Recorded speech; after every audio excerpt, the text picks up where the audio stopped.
Good evening, ladies and gentlemen. Welcome to Friday Night Football Showcase here on Georgia Alabama Sports Live tonight.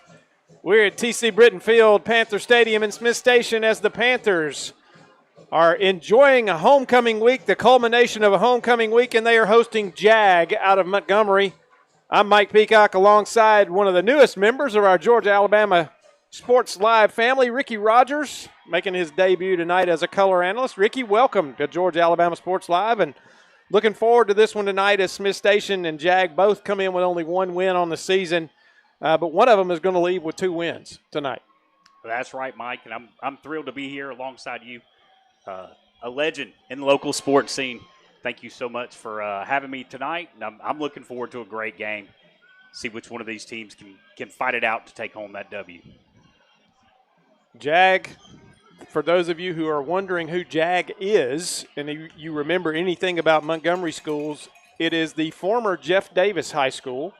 A lot of those schools were renamed, and JAG is Jeff Davis. They have changed colors. They have changed mascots. They are the Jaguars, the Jaguars, and they are wearing purple and gold now, and they're in their white jerseys tonight, purple pants with gold stripes. They will kick it off, and kicking off for the Jaguars is number 59, James Perkins. It looks like they're going to set up a pooch kick. Let's see. They're moving over to the hash. Back deep for Smiths Station, we have Jeremiah Black. We have Luke Sexton, and we have Trayvon Key on the back line, but I'm not sure it's going to make it back there to them the way this kick is set up. Perkins got the whistle from the official, and here we go. And we are underway here in Smiths Station. It's going to be taken by the upback. That is Zacharias Mitchell, and he's going to be brought down short of the 30-yard line by a host of Jaguars, and that's where Smiths Station will take over.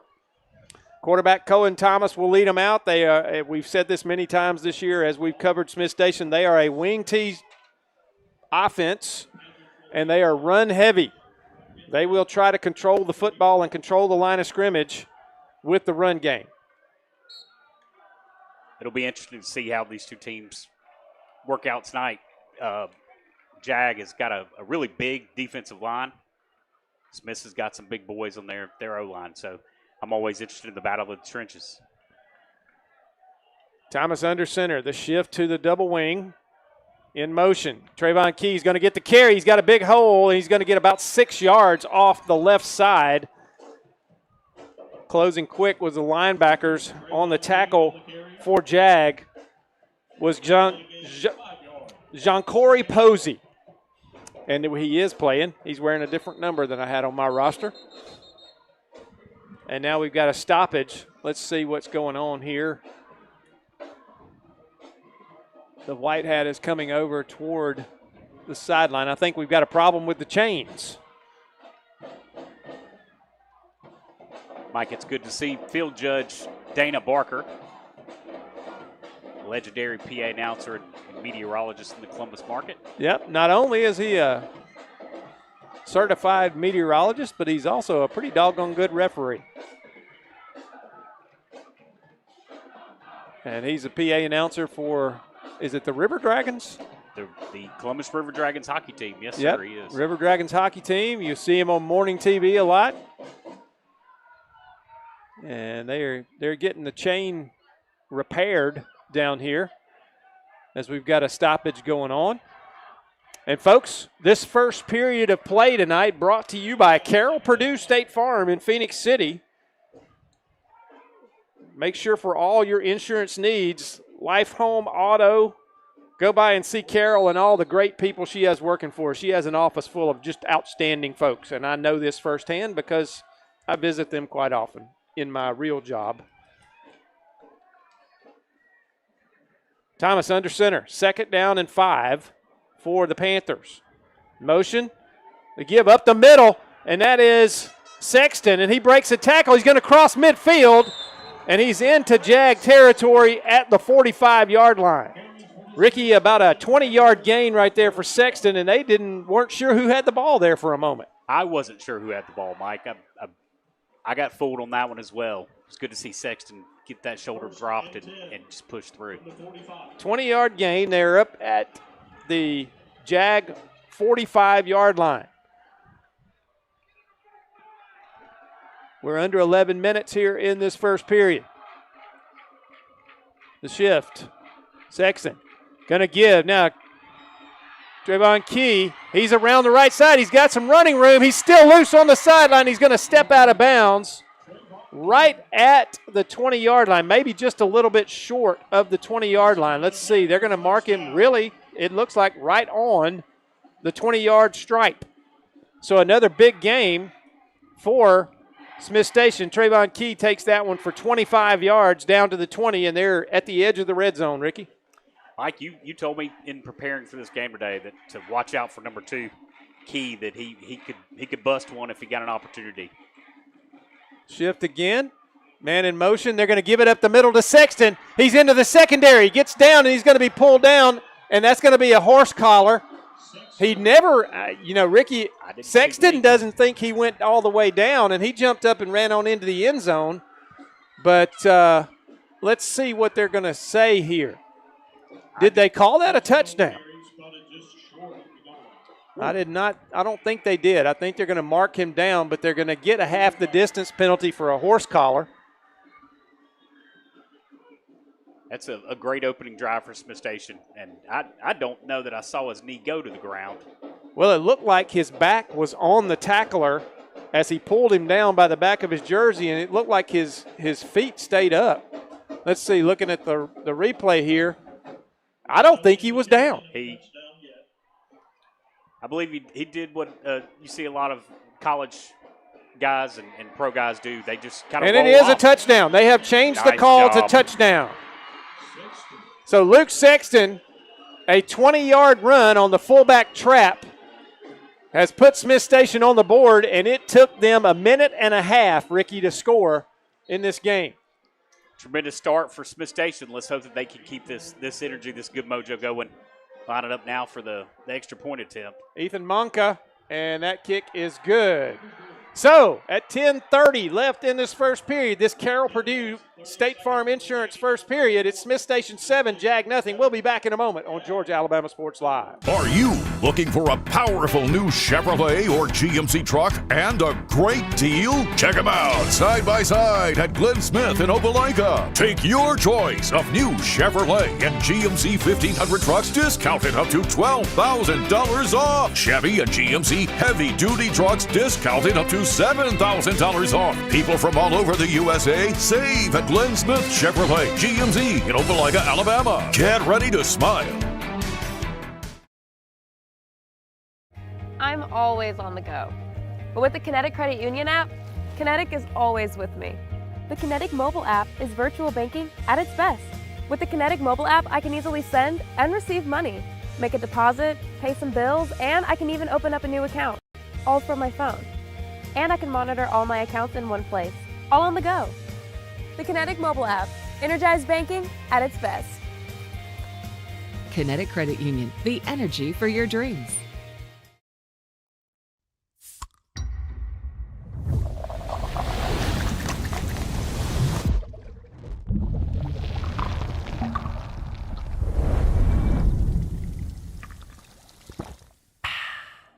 And we're back here at Smiths Station, 7-0 Panthers. Monka will kick off. Now the 15-yard penalty was assessed on the kickoff, so they're kicking off from inside the territory. And there's going to be a loose ball, and Smiths Station has it.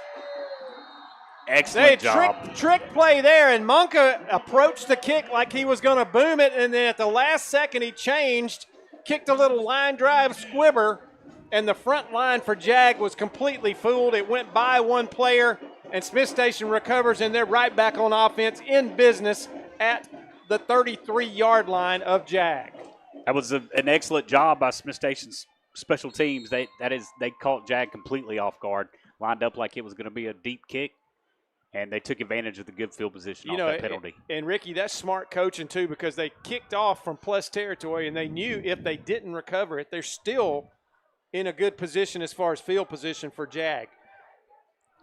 The give now coming around this end. That is Jeremiah Owens. He's into the secondary, does a 20. He gets hit hard from behind, but it'll be a first down as they're in the red zone again at the 18-yard line. And Jeremiah Owens, the freshman, gets the carry there, Ricky. Smiths Station's come out with their hair on fire. They are looking to score and to make a statement in front of this full house tonight. And it's been great to see some good ground, old school ground action football going on.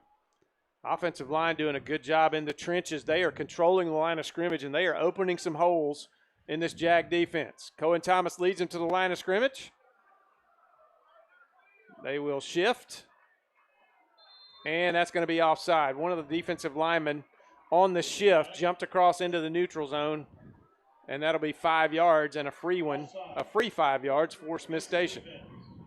I believe that was the defensive tackle, Thaddeus Youngblood, who got into the neutral zone.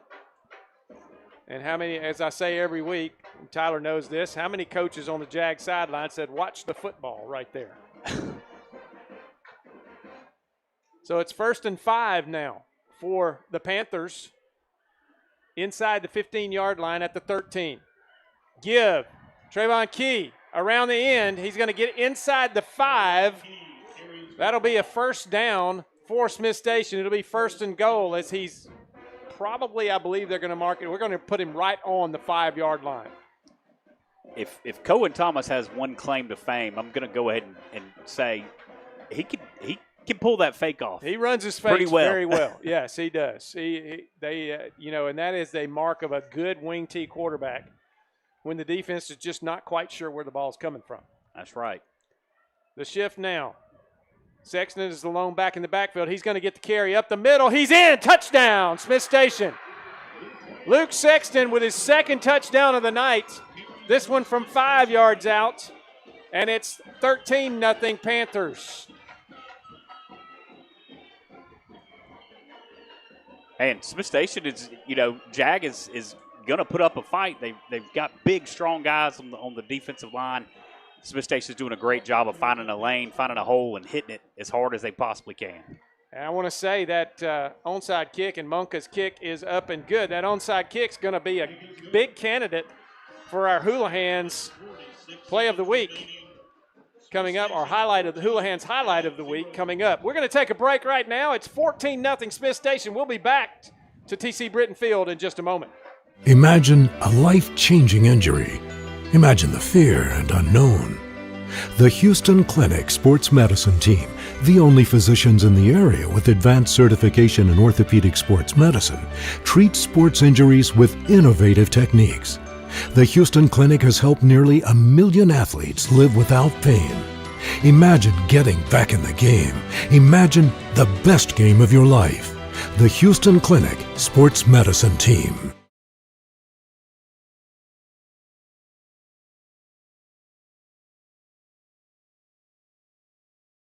Back to TC Britton Field, Panther Stadium here in Smiths Station, and Smiths Station has come out of the gates like a house of fire. 8:46 left in this opening period, and it's already 14-0 Panthers. Ladies and gentlemen, don't forget, tonight, late in the game, we will announce the Alex Quinney All-State Good Hands Player of the Game, as we do every week. And I tell you, Luke Sexton's off to a good start. He might be a big candidate for that tonight. Oh, and a big hit over there on the side at the 35-yard line as welcome to Smiths Station to the Jag player. I believe that was number 6 for the Jaguars, Deshaun Jackson, who was returning that kick. I'm not 100% sure that was him, but I believe it was, and he was met hard. I didn't catch the number of the truck that hit him, Ricky. Mike, this is the first Smiths Station game I've been able to watch this season, and I'm really, really impressed with Ryan Thomas's special teams group. From the onside kick to defending that right there and just laying the wood on the sideline. So our first look at the Panther defense and our first look at the Jag offense. And in motion. The quarterback's going to throw into the flat, and he's got it complete. And he's loose on the get. He gets to the sideline, and he's dragged down from behind. A good tackle from behind. That is Aiden Van with the shoestring tackle. On the reception for Jag was Marlo Harris. And the quarterback is Monty Graham for the Jaguars. And he delivered a little quick throw coming across, and his receiver knew what to do with the football when he caught it. First down at the 45. Graham had, if he would have held the ball for just a moment longer and looked downfield, he had number 8, Mardarian Smith, wide open. No backs in the backfield. He's going to be a quarterback run. He's grabbed, though, and he's going nowhere. The big man in the middle for Smiths Station, that is Mikael Bonner. He grabbed hold of Graham and said, no, sir, you're not going any further. You think this Smiths Station defensive line spends any time in the weight room? I believe so. That looked like a wrestling move there. That was, almost a pile driver. Would make sense. Coach Tommy Sanders. Yep. Heads up the strength and conditioning and D-line. Graham gives up the middle. Daylight. And another first down for the Jags. And on the carry is number 1, Christian Williams. And Williams gets across into positive territory down to the 43-yard line of Smiths Station. So Jag, with their first offensive series here, Ricky, having a little success. During warm-ups, you and I both noticed that the Jag had some guys that looked like they could absolutely fly on the field, and it's showing. These guys are quick. One back in the backfield. Graham's going to hand it to him again. And he's going to gain, Ricky, about 7 yards there. That was on the carry again, was Christian Williams, and he's down to the 35-yard line. It's going to be second down and 3 for Jag. Same play pretty much, and it looks like they're reading that, Ricky. They're sticking it into that back's belly, and Graham is reading that, looking at the defensive line, seeing what they do, and if he sees give, he's going to give it. If he doesn't, he's going to pull it, probably run it. Man in motion now, and he's going to go opposite direction. He's caught in the back, stiff arm, a nice one, and he's going to get hit hard over there next to the sideline. I believe it's enough for a first down. I believe he got down to the 30-yard line. He did. And it's a first down for Jag, but he kind of paid for that one with a big lick over there on the side. Had a stacked receiver look on the side away from the play. And, again, I think if that quarterback would have had his eyes open, he would have had 2 guys screaming down the field. 2 receivers each way, 1 back in the backfield. Graham going to drop back now. He looks out in the flat. It's complete. He finds the little soft spot over there in the zone, and he hits his receiver, Mardarian Smith. And we've got a player down for Jag in the secondary, and he is holding his left leg. And I hope that is not a serious injury, but he was holding that leg, and he has not wanted to get up. They're working it now, though, so it looks hopefully like maybe he'll be able to stand up and put some weight on it. Maybe a little bit of a cramp. Possibly. And then this is a Jack Houston Memorial Hospital injury timeout. And that injured player, number 12, LaKing Anderson, and he is one of the backup quarterbacks on this team. And now he's able to put some weight, and he's going to walk off on his own power, which is good to see. Looks like he's going to be able to walk that one off. And it'll be first down for Jag at the 21-yard line. So Jag has marched right down the field, Ricky. They have unfazed by the 14-0 start from Smiths Station. Smiths Station's defense is going to need to stand up right here or we're going to have a really high-scoring game, I believe. We're still just a little ways into the first quarter. Come to a football game and a tennis match breaks out. I believe so. Left and right, left and right, left and right. All right, a H-back on one side, so 2 receivers to each side, including the H-back. 1 back in the backfield. Graham going to give, and he hit it in the backfield immediately. And that was number 9 for Smiths Station, Braden Whaley, who broke through and made the tackle in the backfield. He got to the running back just about the time he received the handoff, and a big loss there back to the 23-yard line 3-yard loss. It'll be 2nd and 13 for the Jaguars. Twin receivers to the left. Single receiver out wide to the left, but an H-back on that right side. One back in the backfield. Graham looks down the sideline. That ball hung in the air for a long time, and his favorite receiver, it seems like here early, Marlo Harris, catches that one and gets down to the 5-yard line. It'll be 1st and goal. Correction, he gets down to the 7-yard line before he goes down, but it'll be 1st and goal from the 7-yard line for the Jaguars. We're under 5 minutes to go in this Carroll Purdue State Farm first period. Jag seems to be employing trying to get to a tempo. Graham going to keep that one around the left side. He gets down to the 3, still on his feet, fighting toward the goal line, and touchdown. Graham just kept fighting. Amonte Graham, the quarterback, he just kept on his feet and kept driving, finally got some help from his big guys, and they pushed the pile, and he broke the plane for touchdown for Jag. A nice run right there for the quarterback.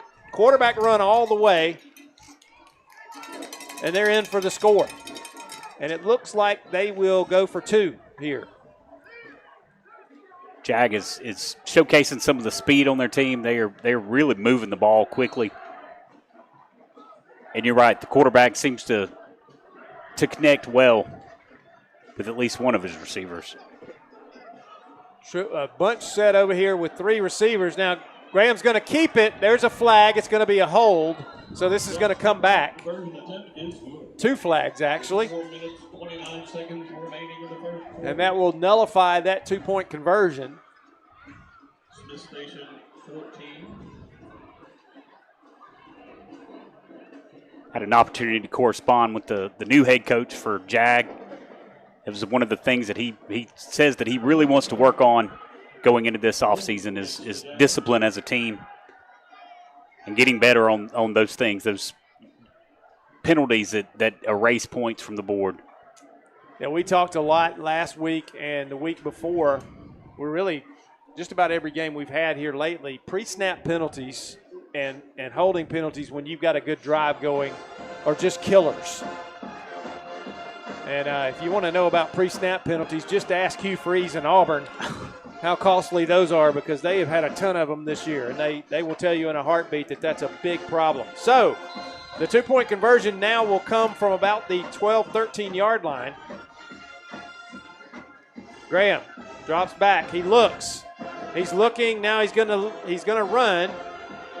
He looks his receiver back and knocked away. Good job of defense. That is Rayshawn Goods over there, the defensive back, who knocked that one away. And it's going to remain 14-6 here with 4:29 to go in this Carroll Purdue State Farm first period. We're going to take a break. We'll be back in a moment at TC Britton Field here in Smiths Station on Georgia Alabama Sports Live. Georgia Alabama Sports Live wants to say thank you to Zaxby's for their continued partnership with us for over the last couple of years since we started this. Your partnership has meant the world for us to give you premier coverage for all the local sporting events around the Chattahoochee Valley area. And specifically, I want to thank back. That's the same gentleman, Zacharias Mitchell. Big hit. And he's going to make a nice run. He got hit pretty hard, but he makes a nice run up across the 40. Brought down by the kicker, 59. Yeah.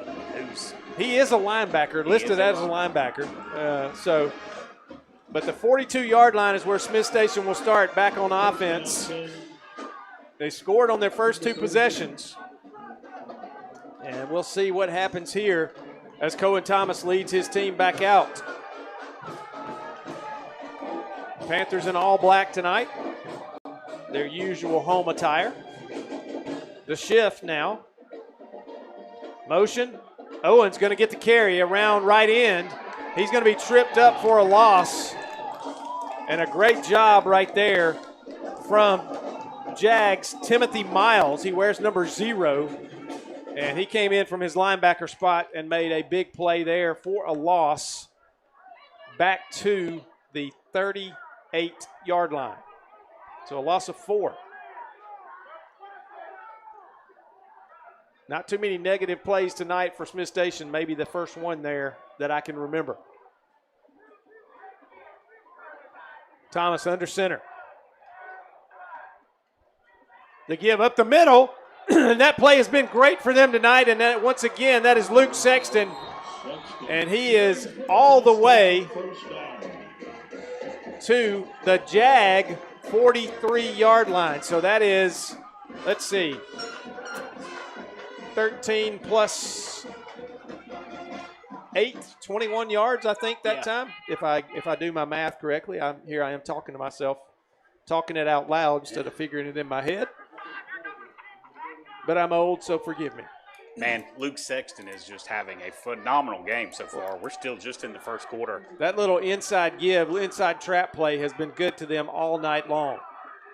You got to give some credit to that. The give, this time it's number 3 on the carry. He breaks one tackle. He's going to get the edge over there, and he's going to be run out of bounds. Looked like he was dead to rights, and that is Jeremiah Black. And Jeremiah Black saved a loss there by keeping his feet moving and spinning out of a tackle, and he's inside the 45 inside the 35 to the 34-yard line. It'll be second down and about 6. Jeremiah Black, a speedy senior, 2 touchdowns on the year, both scored when Smiths Station took on Valley. He averages about 4.9 yards a carry. He's a speedster. And there's that give again. This is Sexton. And he's going to be knocked down at about the 31-yard line. That's Smiths Station O-line is opening the holes, opening these running lanes almost with ease. They're doing it against some big bodies. Big bodies. I would not want the grocery bill for the defensive line from JAG. Absolutely not. All right, third down, and we're going to call it 3 here for Smiths Station. First third down, I believe, situation for them, Ricky. The give, Trayvon Key. He's loose in the secondary. He spins out of one tackle, breaks another, and he's finally going to be brought down in the red zone down to about the 17-yard line. Let's see where they mark it. It's going to give Smiths Station a new set of downs, knocking on the door to the end zone. And ladies and gentlemen, don't forget, stick around at halftime for the halftime update show presented by the Beck Center with Richard Holdridge. That'll be coming up when we go to halftime. And we got several games going on around the area tonight. Some of them will be approaching halftime before we do. We had an 8 o'clock kick. So first down for the Panthers. The give up the middle, and this time somebody broke through. That's that linebacker again. Timothy Miles for JAG, who saw that play coming and was able to get to the legs of Luke Sexton and knocks him down for a minimal gain, maybe a yard there, Ricky. Yeah, he just was able to find a spot, bust right through it, and get his arms wrapped around the ball carrier. I'm trying to see if he is I believe I read he's a freshman. And it's Trayvon Key around the left end. He's going to score. Touchdown, Smiths Station. But there is a flag behind the play. Let's see what this is all about. I believe it's going to be against Smiths Station. It is going to be holding, and it was a holding call that should not have happened, Ricky. It was behind the play. Once again, that's a play that you're putting points on the board, and it's negated due to a silly penalty. The flag was not thrown until the runner was well past and really going into the end zone when the flag came out. You just got to disengage. If you're that wide receiver over there, you got to disengage and just let the guy go because the play's over. Especially when you've got Key, who's got all that speed. So that pushes Smiths Station back to the 21-yard line. It'll be second down 14 now. It was from the spot of the foul. The give again to Key. Same play. He's going to get a good gain out of it before being brought down. Looks like he's going to be down to about the 13-yard line. You know, usually you don't get fast and powerful wrapped into one package. Key seems to have them both. He was fighting off those defenders. He's a big, strong kid, and he's got great speed. And he's got a little elusiveness to him, too, able to spin out of those tackles with some moves. But it's the second third down of the night, and that is going to be the end of the Carroll Purdue State Farm first quarter here at Smiths Station. It is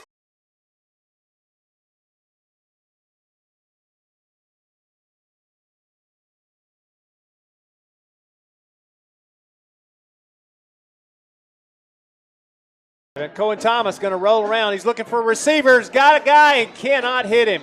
He broke open, and Cohen Thomas was running that direction. He was looking for Davion he needed, and that'll bring up fourth down. They've got to get to the 11.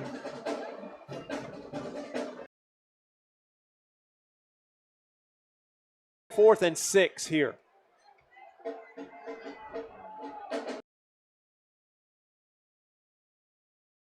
On the season. One shift to a single wing this time. That's going to be given to Sexton. He's getting down close. He's down to the 5. Let's see, a little short of the 5-yard line at the 6. I believe that is going to be a first down. Let's see. Let's check out. Yes, it is. First down, Panthers. So a big fourth down run from Luke Sexton there. Gets the Panthers, keeps this drive alive, gets the Panthers all the way down to the 6-yard line, and they're looking good again, Ricky.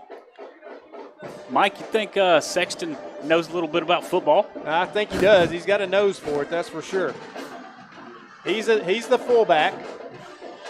Single wing shift this time. Give again to Sexton. Right side. He's going to be grabbed as he crosses the 5 and gets inside the 5 to about the 3. He's a workhorse. They're going to put it down at the 4. So give him a gain of 3 right there. And it's second and goal from the 4. I think with Sexton and Key both on the field at the same time, you've got two very versatile, fast, powerful guys. And, Ricky, one thing about this offense, you never really know who's going to be that guy that gets most of these carries. It depends on what's working best. Jeremiah Owens in the backfield now. Key shifts. The give to Owens. He's in. Touchdown, Panther. He lined up at the left halfback position. And a little fake to Sexton there, and they bid on the fake. They handed it to Owens going around to that right side, and he had a big hole and gets into the end zone, and it's touchdown Smiths Station. So they respond to the score by Jag by scoring another one here. And it's 20-6 at the moment. Monka in for the kick. A little bit of a high snap, but Monka pokes it through. And so to begin the second quarter, Smiths Station scores again. It's 21-6 here at TC Britton Field. We'll be back in a moment on Georgia Alabama Sports Live. Are you looking for a powerful new Chevrolet or GMC truck and a great deal? Check them out side by side at Glenn Smith in Opelika. Take your choice of new Chevrolet and GMC 1500 trucks discounted up to $12,000 off. Chevy and GMC heavy duty trucks discounted up to $7,000 off. People from all over the USA save at Glenn Smith Chevrolet GMC in Opelika, Alabama. Get ready to smile. At Jack Houston Memorial Hospital, our focus is you. Even though we performed more than 1,300 joint replacements last year, we treat you like you are our only patient. Your surgeon explains your joint replacement, so nothing is a surprise. Our team knows your treatment plan, and we work together to get you back on your feet again. That's why our hospital is recognized year after year as a leader in patient satisfaction and quality of care. Jack Houston Memorial Hospital. Excellence, always. Back at TC Britton Field, Monka kicks. He's going to kick that low squibbing line drive again. It's going to be taken just inside the 20. And on the run, and here's a flag behind the play, and here's another flag. This may be offsetting penalties. That was number 10, Charles Knight, for the Jaguars on the return. And we've got a flag out near the middle of the field at the 40-yard line, Ricky, and we've got another one about the 42-yard line that came as the tackle was being made. So let's see what these are. I feel like one of them is going to be on JAG and one of them may be on Smiths Station on the tackle. I didn't know if it was a face mask or a horse collar, but I saw a face mask get grabbed. So these may offset, and it may be at the spot where the run ended. Man, this crowd at Smiths Station tonight here for homecoming is it's electric. Their stands are full. The home side stands are full. And as you can hear our crowd mics, let's see. We've got 2 fouls on the play. That's his face mask against Smiths Station. Face mask against Smiths Station is declined. Against JAG. Against JAG. Declined. Holding against JAG. So we must have had a 5-yard face mask against JAG that was declined, and then a 10-yard holding penalty against JAG, and that one was taken, and that's going to put JAG starting their offense at the 30-yard line. So both penalties were against the Jaguars. So evidently somebody grabbed a face mask and let go of it, got the 5-yard variety. And so they will start 1st and 10 at the 30. Graham back at quarterback, and his running back is Christian Williams. Receivers to each side and 2 H-backs. The give, and it's going to be a pass. Got a man wide open, and a touchdown-saving tackle quite probably, as everybody bid on that. But Elijah Tatum got on his horse and got back there, but a big gain for JAG. And those defensive backs for Smiths Station, Ricky, they broke the golden rule. Don't let anybody get behind you. That's right. And, again, there's a lot of speed on this JAG team. Little trickeration from the JAG coaches. Hey, whatever it takes to get your team moving. Hey, that's a big play, and they're in plus territory at the 42-yard line of Smiths Station. Graham takes the snap, looks, throws out in the flat. And I was watching the offensive line that time, Ricky. They pulled both the left guard and tackle, and that was going to be probably an RPO play, but it ended up being a quick throw. And another gain of about 6 yards there, 2nd down and 4. And a false start by JAG. Graham he gets rid of the ball quickly. He throws a nice tight spiral. And for most of his pass plays tonight, he's put the ball right where it needed to be. Pretty impressed with him. So that 5-yard penalty will make it 2nd and 9.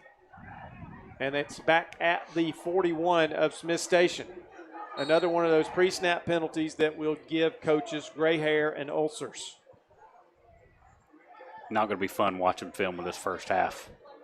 Saturday morning, Sunday morning. 3 receivers left, a single receiver to the right, 1 back in the backfield. Again, they pull the guard and tackle, and a good job of blocking by JAG, and that's going to get a gain of about 4. Let's see, maybe 5. Going to be 3rd down and 4. Ball carrier on that play, number 1, Christian Williams, a sophomore.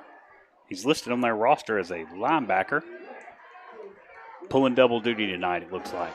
36-yard line, 3rd down and 4 for JAG.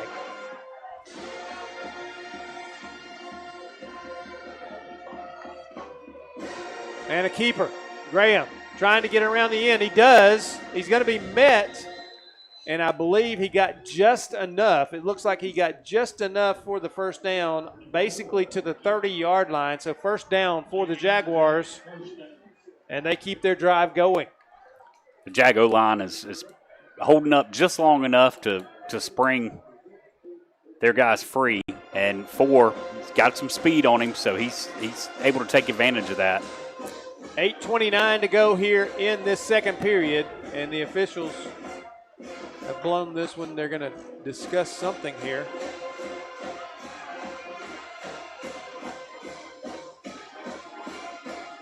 Let's see. They maybe going to measure.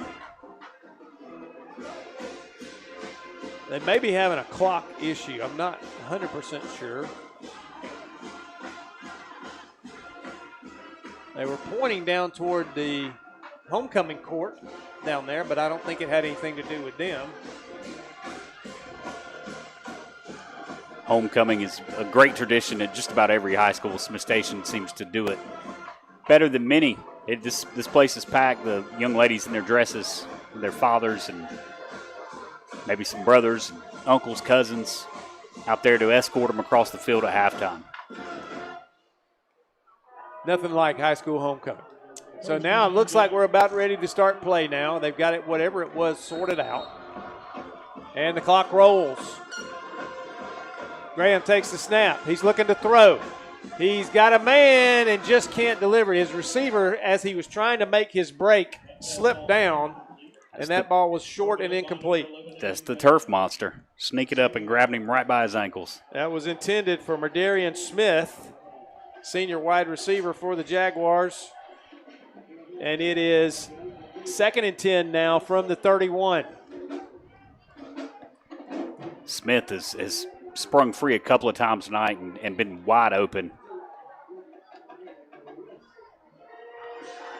Graham takes the snap. He's going to give it to his guy, Miles. And he's going to be dragged down. Williams, I'm sorry. He's going to gain about 5 yards there. Let's see.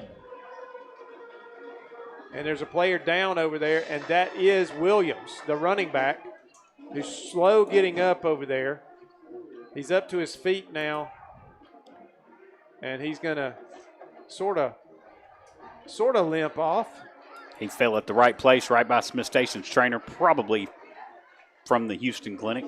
Most likely. They are the best in the business, and they've done a great job of keeping these athletes in this area safe. For many years. So they are at the 25-yard line. It's going to be 3rd down and 4 from the 25. See if the Smiths Station defense can rise up right here and get a big play.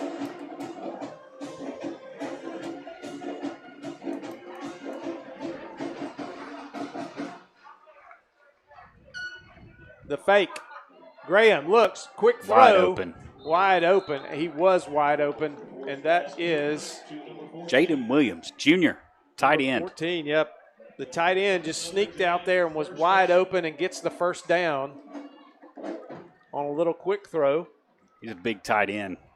I almost wonder if he plays a little defensive end as well. I would not be surprised at all. He is a big guy.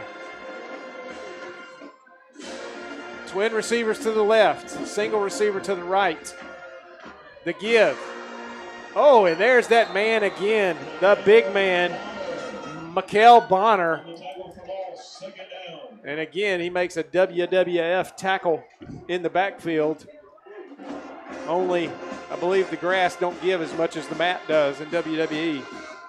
Or WWF, whichever. It's WWE now, I guess. Yeah, and it's been a while since we had any kind of rain, so it's probably pretty hard out there.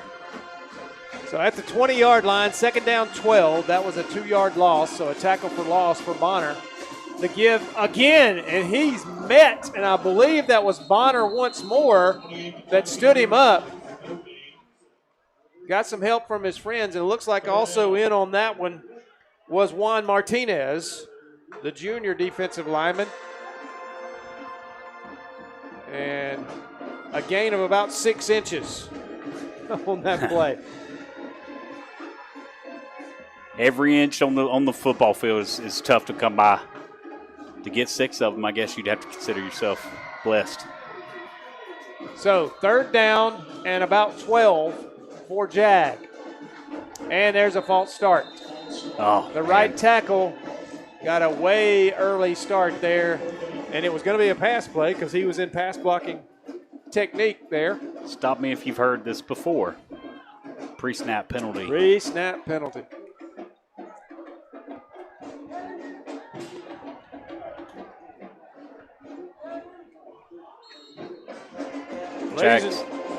Ladies and gentlemen, once again, halftime means highlights. Don't miss the halftime update show with Richard Holdridge, presented by the Beck Center.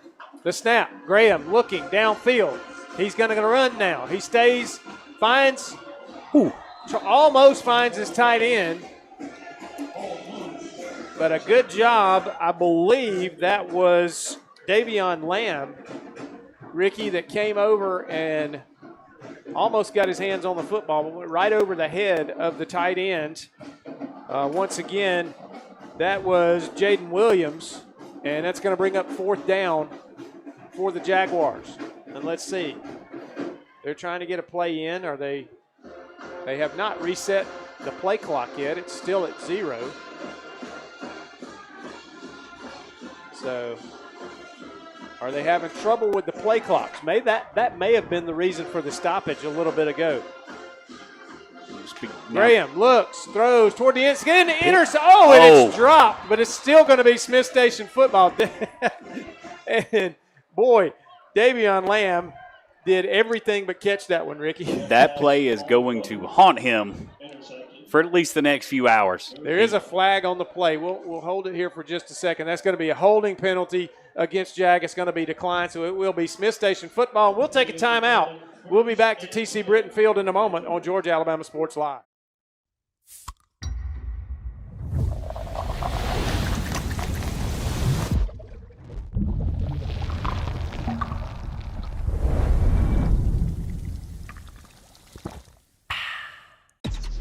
Real recognize real. Real taste, unmistakably Sprite. Real refreshment, crisp lemon lime. Sprite, obey your thirst. And we're back here at Smiths Station, TC Britton Field, Panther Stadium. The Panthers will take over at the 24-yard line. And Davion Lamb had a little bit of room to run there, Ricky, if he had held on to that interception. But they're still in good shape. They did get the turnover on downs. And the offense, who has been nothing short of stellar tonight, comes back on the field for the Panthers. I think Jag head coach Delancey Tolliver is going to find himself thinking what might have been a couple of times. The give to Owens around the right end. He's loose in the secondary. Breaks a couple of tackles. He's up across the 40. And he's finally going to be brought down about the 45-yard line.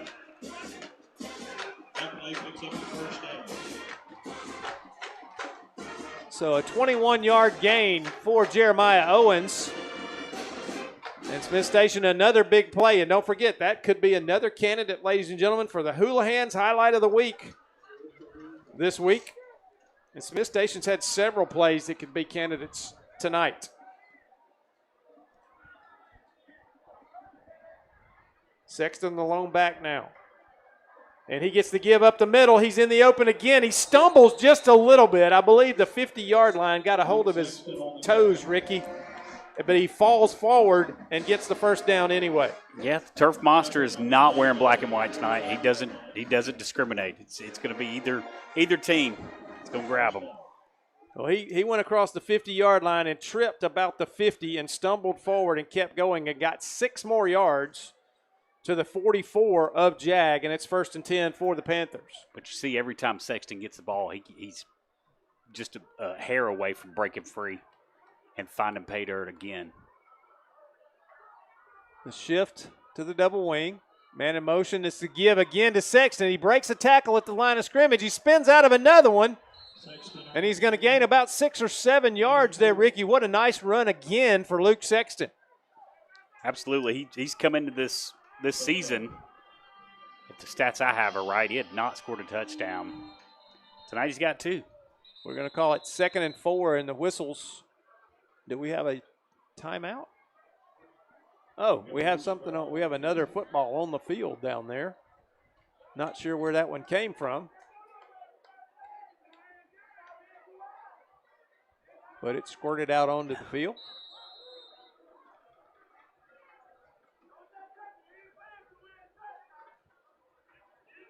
Four minutes left in this first half. Don't forget about the halftime highlight show from the Beck Center. Richard Holdridge will have all the highlights and scores from around the area. The give to Owens. He cuts back inside. Now he cuts outside, gets to the line. Here comes a flag that's in the area of holding, Ricky. It may not be good news for the Panthers. think that one's coming back, and again, it's plays like that that are gonna kill you. I think Sexton's looking for the end zone. Pad that lead a little bit going into halftime. It is holding on the Panthers. It'll be from the spot of the foul. So that will bring it back to the 46-yard line. And it'll be 2nd and 11 now. So they'll repeat 2nd down, but this time it'll be 11 yards to go for the Panthers.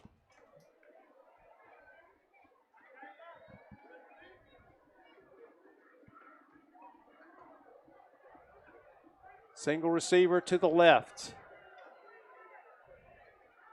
Man in motion. The give up the middle to Sexton. He breaks a tackle. He's in the secondary. He keeps his legs going, and he's going to get Ricky. First down. I believe he got a first down.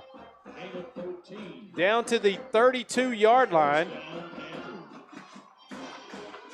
First down for the Panthers. So another good run from Luke Sexton. Have a night, young man. I think Luke Sexton woke up this morning, ate some Wheaties, and decided, hey, I'm going to go play some football tonight, and I'm not going to be denied. Well, I'm telling you, Blair Harrison's going to tell him when they're watching film this week, he says, son, whatever you ate Friday, eat it again every week from now on. And here's another give to Sexton. He stumbles again. He breaks a tackle. He's still up, and he's going to get over 10 more. He's going to get down inside the 20. To the 19, I believe, got to the 19-yard line. Let's see where they put it down. And he was down over there, but he's not injured. I think he's just tired, Ricky. I think he might be. This has definitely been the Luke Sexton show. Number 27's just putting up highlight after highlight. It's good to see. I know Blair Harrison is and we had a foul at the end of the play that is against Jag.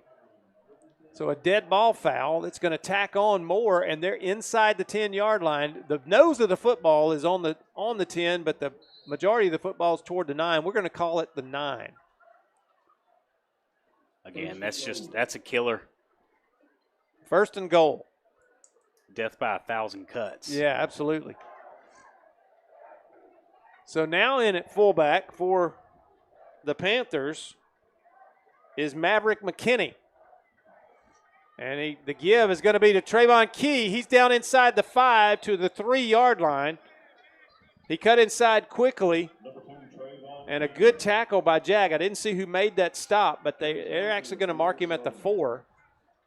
So it'll be 2nd and goal from the 4-yard line. I think Trayvon Key is saying, pump the brakes, folks. I can get in the end zone too. I think he's wanting the ball right now. He had a touchdown call back earlier. Let's see, they're letting the clock run down. Are they going to call timeout here?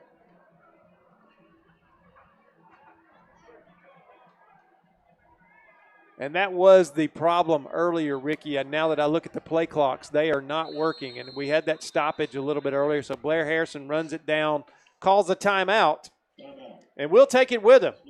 It is 21-6 Smiths Station, 1:33 to go in the half. We'll be back in a moment on Georgia Alabama Sports Live. I'm always on the go. But with the Kinetic Credit Union app, Kinetic is always with me. The Kinetic mobile app is virtual banking at its best. With the Kinetic mobile app, I can easily send and receive money, make a deposit, pay some bills, and I can even open up a new account, all from my phone. And I can monitor all my accounts in one place, all on the go. The Kinetic mobile app, energized banking at its best. Kinetic Credit Union, the energy for your dreams.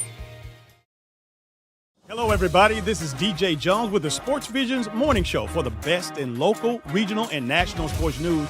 Weekdays from 6 a.m. to 9 a.m. You can find the Sports Visions Morning Show on Facebook, YouTube. Also, you can listen to us on Apple and Spotify by typing in the Sports Visions Morning Show, and download the Sports Visions radio app right now in your app store today. Sports Vision 92.1. We are your hometown sports guys. Back at TC Britton Field in Smiths Station, Panther Stadium. 2nd and goal from the 4-yard line for the Panthers. Sexton back in the game. He gets the give, but this time he's wrapped up by a duo of players for the Jaguars. That was number 55, Lakevian Edwards, and also number 0, Timothy Miles, who hit him, and it's a timeout for Jag now. We're going to keep it here for this one. We are down to 1:20 to go in this first half, and that's a 2-yard loss back to the 6. Mike, what do you think the Jag defensive staff is going to tell their unit at halftime? Find the football. Pay attention to your keys, because the way you defend a wing T is you have keys to read. Usually it's the guards. The guards will usually take you to the football, and they're probably going to remind them to read their keys and keep their head on a swivel and know where the football is. I think they could possibly look at him and say, find 27 and don't let him past you. Might be more effective than getting technical with him. At this point, Luke Sexton is he's having his way. 3rd and goal from the 6. The give, Trayvon Key, he gets that one on a straight give. You don't see too many of those to the wing backs or the half backs. Most of those straightaway gives are to the fullback. And another timeout. This one also by Jag. As Smiths Station gets down to the 3-yard line. 1:10 to go. We're keeping it here. Big halftime coming up for Smiths Station. Look at all the ladies and gentlemen down there in their finest attire, getting ready for this halftime ceremony. The homecoming queen will be crowned, I'm sure, here, Ricky, at halftime. The king also should be crowned. King should be crowned. Yep. I think that the Smiths Station, it does it right. It doesn't seem like a tiny town because it's just across the river from a large city like Columbus, but they bring that small town Friday Night Lights energy. Oh, absolutely. To TC Britton Field. And it really doesn't matter how well things are going for the team. They're going to show up and show out every Friday night that they're home here in Smiths Station. At the very least, you see a good show by the Panther marching band. 1:10 to go. It is 4th down and goal from the 3-yard line for the Panthers. The give, Trayvon Key.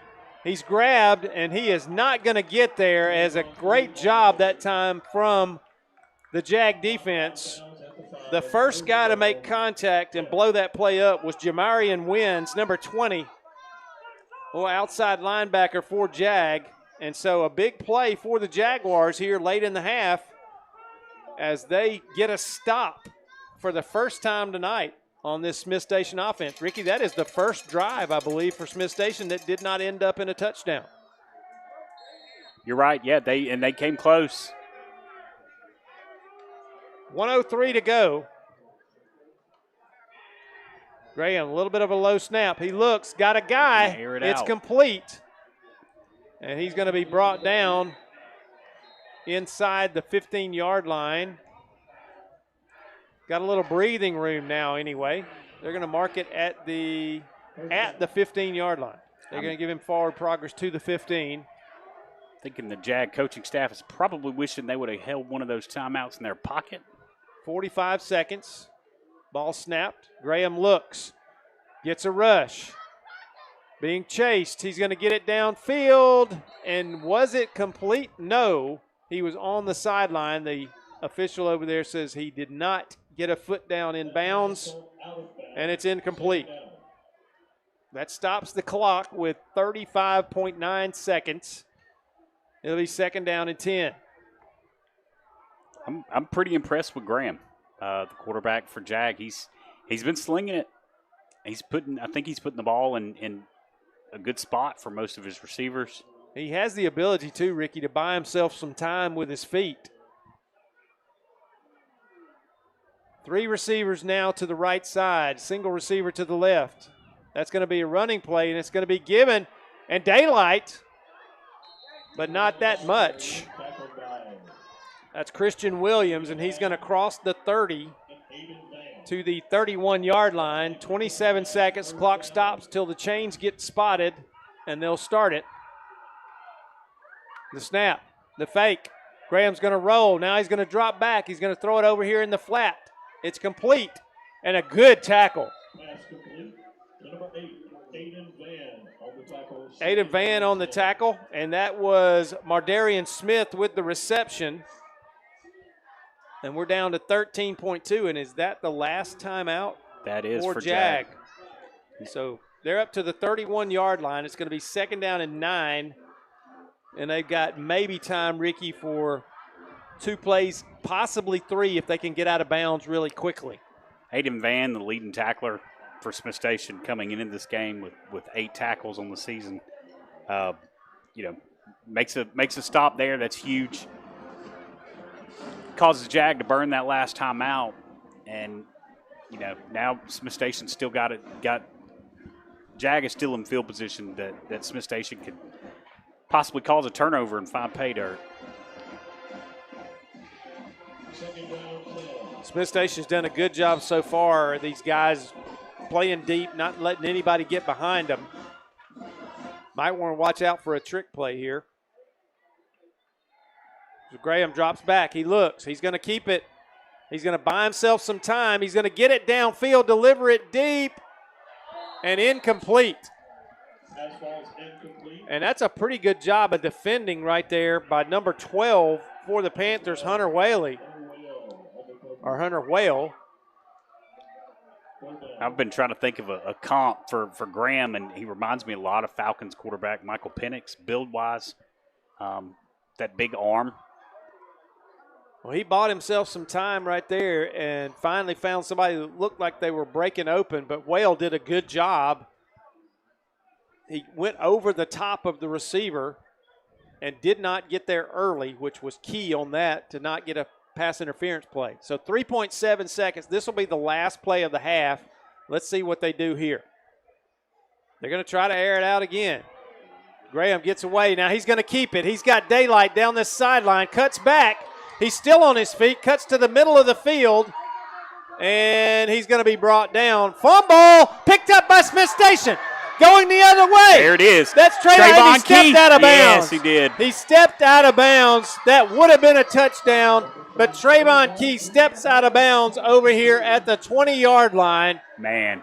And that negates what would have been a great end to this first half as he tried to return the fumble, but he did. I saw him step out of bounds. Dana Barber saw him step out of bounds, and for a moment, Smiths Station thought they had a touchdown, but that is the end of the first half. Graham being comforted by a coach, looks like a little emotional. And now we're going to officially get the end to the second half, or to the first half. Let's see what the officials are doing here. We're going to make sure it is halftime. It is official now. They've told everybody. So, an exciting first half for Smiths Station. They take a 21-6 lead into the break. And we're going to throw it to a commercial. And when we come back from that commercial, you will be with Richard Holdridge in the Beck Center for the halftime highlight and halftime update show. And Big Rich is itching to bring you all the highlights and scores from around the area. We'll be back after halftime on Georgia Alabama Sports Live. Are you looking for a powerful new Chevrolet or GMC truck and a great deal? Check them out side by side at Glenn Smith in Opelika. Take your choice of new Chevrolet and GMC 1500 trucks discounted up to $12,000 off. Chevy and GMC heavy-duty trucks discounted up to $7,000 off. People from all over the USA save at Glenn Smith Chevrolet GMC in Opelika, Alabama. Get ready to smile. Georgia Alabama Sports Live wants to say thank you to Zaxby's for their continued partnership with us for over the last couple of years since we started this. Your partnership has meant the world for us to give you premier coverage for all the local sporting events around the Chattahoochee Valley area. And specifically, I want to thank Judson Humphreys, my good friend, and the Phoenix City location, being with us from the very beginning, man. Absolutely. Well, we just appreciate what y'all do in the community for these student athletes, and we just want to be a part of it. Whether it's tailgating, parties, or you just want a quick bite to eat, come to the Phoenix City Zaxby's location and tell them Georgia Alabama Sports Live and Thrift sent you. Thank you again to Judson Humphreys and Zaxby's for our continued partnership on Georgia Alabama Sports Live.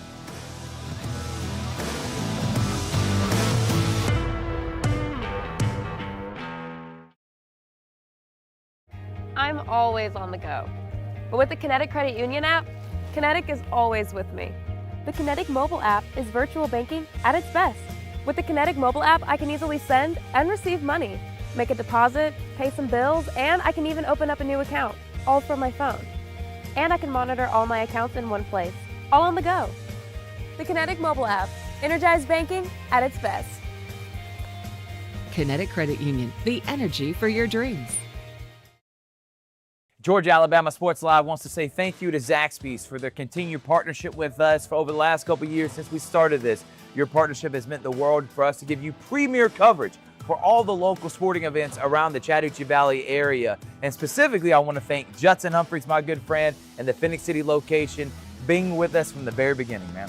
Absolutely. Well, we just appreciate what y'all do in the community for these student athletes, and we just want to be a part of it. Whether it's tailgating, parties, or you just want a quick bite to eat, come to the Phoenix City Zaxby's location and tell them Georgia Alabama Sports Live and Thrift sent you. Thank you again to Judson Humphreys and Zaxby's for our continued partnership on Georgia Alabama Sports Live.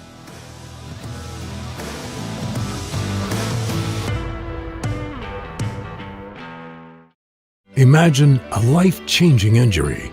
Imagine the fear and unknown. The Houston Clinic Sports Medicine Team, the only physicians in the area with advanced certification in orthopedic sports medicine, treats sports injuries with innovative techniques. The Houston Clinic has helped nearly 1 million athletes live without pain.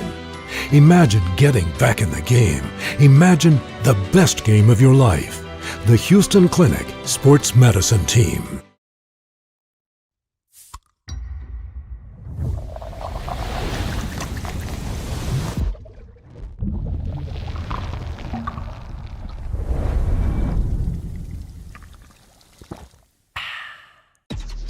Real recognize real. Real taste, unmistakably Sprite. Real refreshment, crisp lemon lime. Sprite, obey your thirst.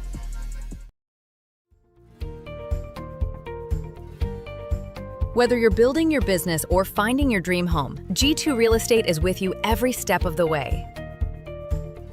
Commercial or residential, our mission is the same, turning your vision into reality. With experience, insight, and a commitment to your success, we're more than brokers, we're your partners. G2 Real Estate, building futures one property at a time.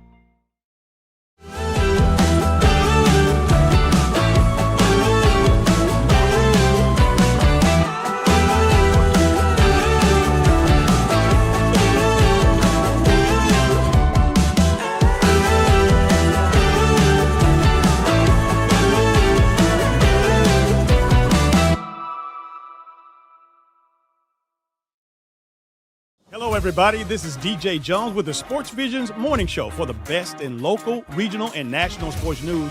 Weekdays from 6 a.m. to 9 a.m. You can find the Sports Visions Morning Show on Facebook, YouTube. Also, you can listen to us on Apple and Spotify by typing in the Sports Visions Morning Show, and download the Sports Visions radio app right now in your app store today. Sports Vision 92.1. We are your hometown sports guys.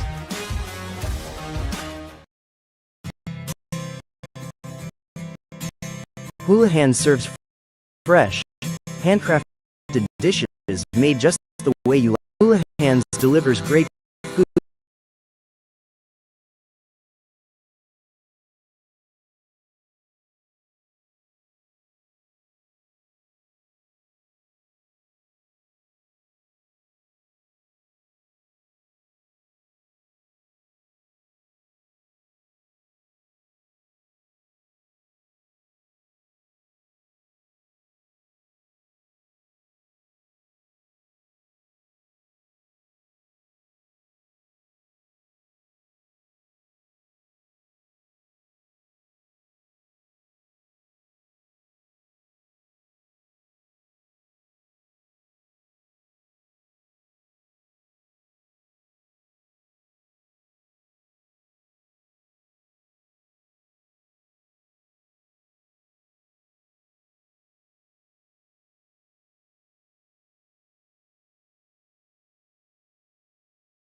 real drama here on Georgia Alabama Sports Live as we've got multiple devices.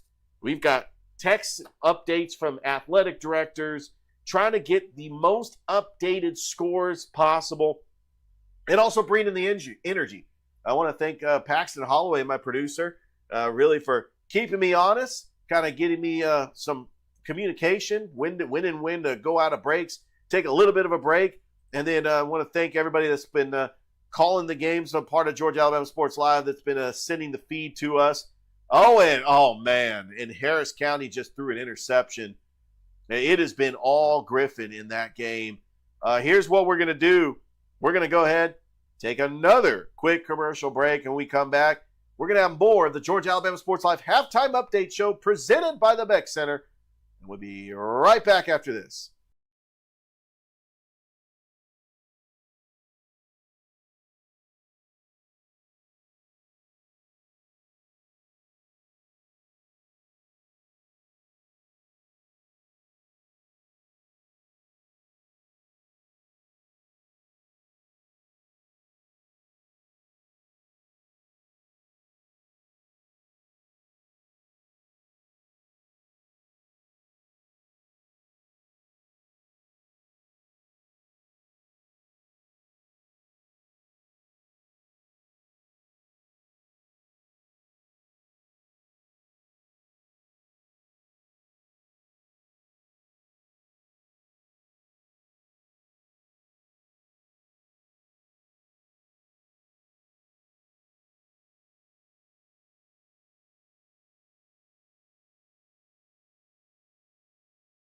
And good evening, everybody. Welcome back to the Georgia Alabama Sports Live Halftime Update Show presented by the Beck Center. We want to thank Roger Beck for allowing us to be in this state-of-the-art facility, the Center for Academic and Athletic Excellence. I tell you what, we have had such an incredible night of high school football tonight. We're at the half at TC Britton Field Panther Stadium, and your Smiths Station Panthers lead the Jaguars 21-6. Luke Sexton with 2 touchdown runs as Smiths Station trying to snap a 5-game losing streak, and they are currently leading over the Jaguars. Russell County was leading Stanhope Elmore 21-3 at the half. That is about to start the third quarter. We'll try to get a score update on that game. Now we've got 2 games in progress right now. Start of the fourth quarter, Pacelli and Calvary all tied up at 7. Pacelli's DJ Colvin had a touchdown run, and then on the pursuing play, Calvary's Jamar Williams runs it back for a touchdown, and we are all knotted up at 7 apiece going into the fourth quarter, as that looks like it's going to be an all-timer that is going to be going down to the wire. Dave Plata, Austin Allen on the call, and I'm excited to see the conclusion of that game at Dimel Field, which is just a couple of blocks away from me here at the Beck Center. In the third quarter, about 2:17 left to go, over at Danny Durham Field in Hamilton, Georgia, Griffin leads Harris County 31-7. They just intercepted the Harris County quarterback. This game was 7-7, and Griffin with 24 unanswered points. In Wadowee, we have Randolph County that is leading Glenwood 22-21 at the half. So that we're going to try to keep you updated on that one. We're trying to see if this should be a final. Columbus defeats Greenville. I have it in the fourth quarter. There was a minute left in the fourth quarter. I'm going to say this was final. Columbus ends up defeating Greenville to go to 5-1. They got the Midtown Showdown next Thursday night. I cannot wait for that. And then they face Kendrick. Are we talking about a Columbus Blue Devil team that could end up starting 7-1? Columbus has not made the playoffs since 2018, and I think that Columbus is going to make the playoffs this year, as they have been dominant over Greenville tonight. In the fourth quarter, Kendrick trying to get their 4th victory of the season, leading the Jordan Red Jackets 28-0. That game might be a final, as we are approaching the 9 o'clock hour. And I wanted to say, because I was a huge fan of Scott Hansen in the red zone, that we are approaching the winching hour, where wins become losses and losses become wins. But I don't want to copy that from the NFL Red Zone channel. But yeah, we are approaching the 9 o'clock hour. This is where those games are starting to wrap up. Those 7 o'clock games are about to be finals. Let's try to get a score update from that Sumter County Spencer game. The latest was it, and now, oh man, Sumter County, they look the part. Undefeated, top team in the region. Get ready because we are going to have a clash of titans next week. Sumter County leads Spencer 51-7, and they are going to be playing the Carver Tigers. And we just got a score update at Diamond Field. Pacelli takes it in, and they now lead Calvary 13-7, pending the extra point. Who's that on the run? Was that Cam Carino? It is Cam Carino with the touchdown run. And Jude Arsenault on to attempt the extra point. Meanwhile, Griffin, as they are on the doorstep of the goal line for Harris County, and the quarterback, who already has a touchdown run, is right at the goal line. It looks like that'll be the final play of the third quarter as they start the fourth quarter. Pacelli's extra point is good, and so the Pacelli Vikings now lead 14-7 over the Calvary Christian Knights, as Calvary trying to be a spoiler and get a big win on the road at Diamond Field. About 9.5 minutes left to go in that game. And we are starting the third quarter over at Corbett Stadium in Seal, Alabama. Trying to get a score update on that. Russell County was leading Stanhope Elmore 21-3. Let's see if I got a score update on that one, as it is the start of the third quarter. And Russell County is kicking off to Stanhope Elmore, and they lead 21-3. So Russell County trying to remain undefeated and trying to stay close to Pike Road, which they have a bye next week, and then they got the showdown with Pike Road, one of the top teams in 6A next week. So Calvary has the football. They're trying to respond with about 9:30 left to go in the fourth quarter. Let's see if Calvary can respond after giving up a touchdown to Pacelli. Let's go ahead and swing it to the games that happened yesterday. Northside defeated Mundy's Mill 32-14 to go to 2-4 on the season. And guess what? They face Griffin next week. And that is going to be a tough challenge because this Griffin team is good. They are giving Harris County the business right now.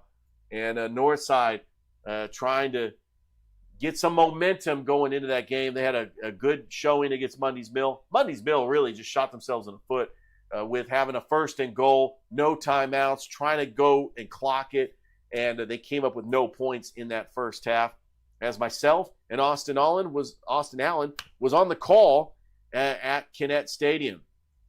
A score update at Danny Durham Field. And how about the Griffin Bears out of Spalding County? Start of the fourth quarter, leading Harris County 38-7.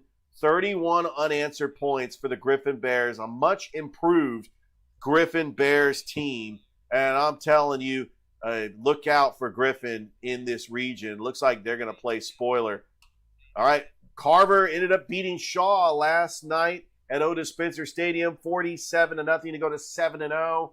And that showdown with Sumter County, the battle of two undefeateds, one of the top games in the state of Georgia. It's happening in Americus next week, and cannot wait for that. You better get your popcorn ready, because that's going to be box office. That might be a game where John Nelson might make an appearance. I mean, that's how big that game is.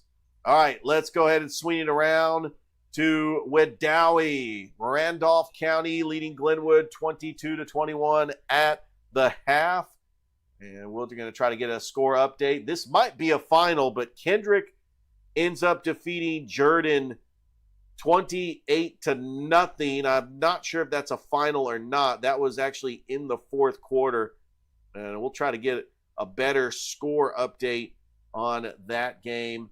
And then right now, Sumter County leading Spencer 51-7. That is in the fourth quarter. And then we do have one final. Columbus ends up defeating Greenville 42-8. And we will go ahead and take a short commercial break. And when we come back, we got more of the Georgia Alabama Sports Live halftime update show. They are about to start the second half at TC Brittenfield Panther Stadium. So we're going to send it back to Mike Peacock and Ricky Rogers on the call for the second half between JAG and Smiths Station. So take it away, guys.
And we are back here at TC Britton Field, Panther Stadium.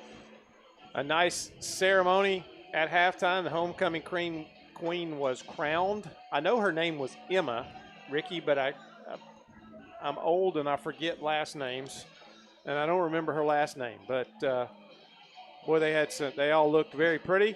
Most of them escorted by their fathers, and they had the freshman maids all the way up to the senior class maids, and some of those were athletes. We recognized their names as volleyball players, track, flag football, soccer.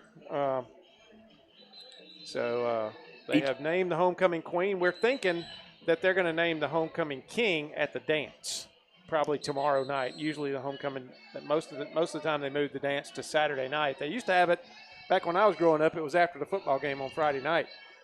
Right. Many of the Columbus, I know Carver and Northside had their homecoming games last night, and they both have dances scheduled tonight at their schools. Yeah. So, it's the best part about hearing and watching that ceremony was the list of accomplishments for each lady that they ran down. The lists were just miles long of church activities and school activities. The majority of them had 4.0 grade point averages, which is awesome. That is, and it's to see a bright spot like that, to hear young people that are involved and doing their absolute best it's always great to see and to hear.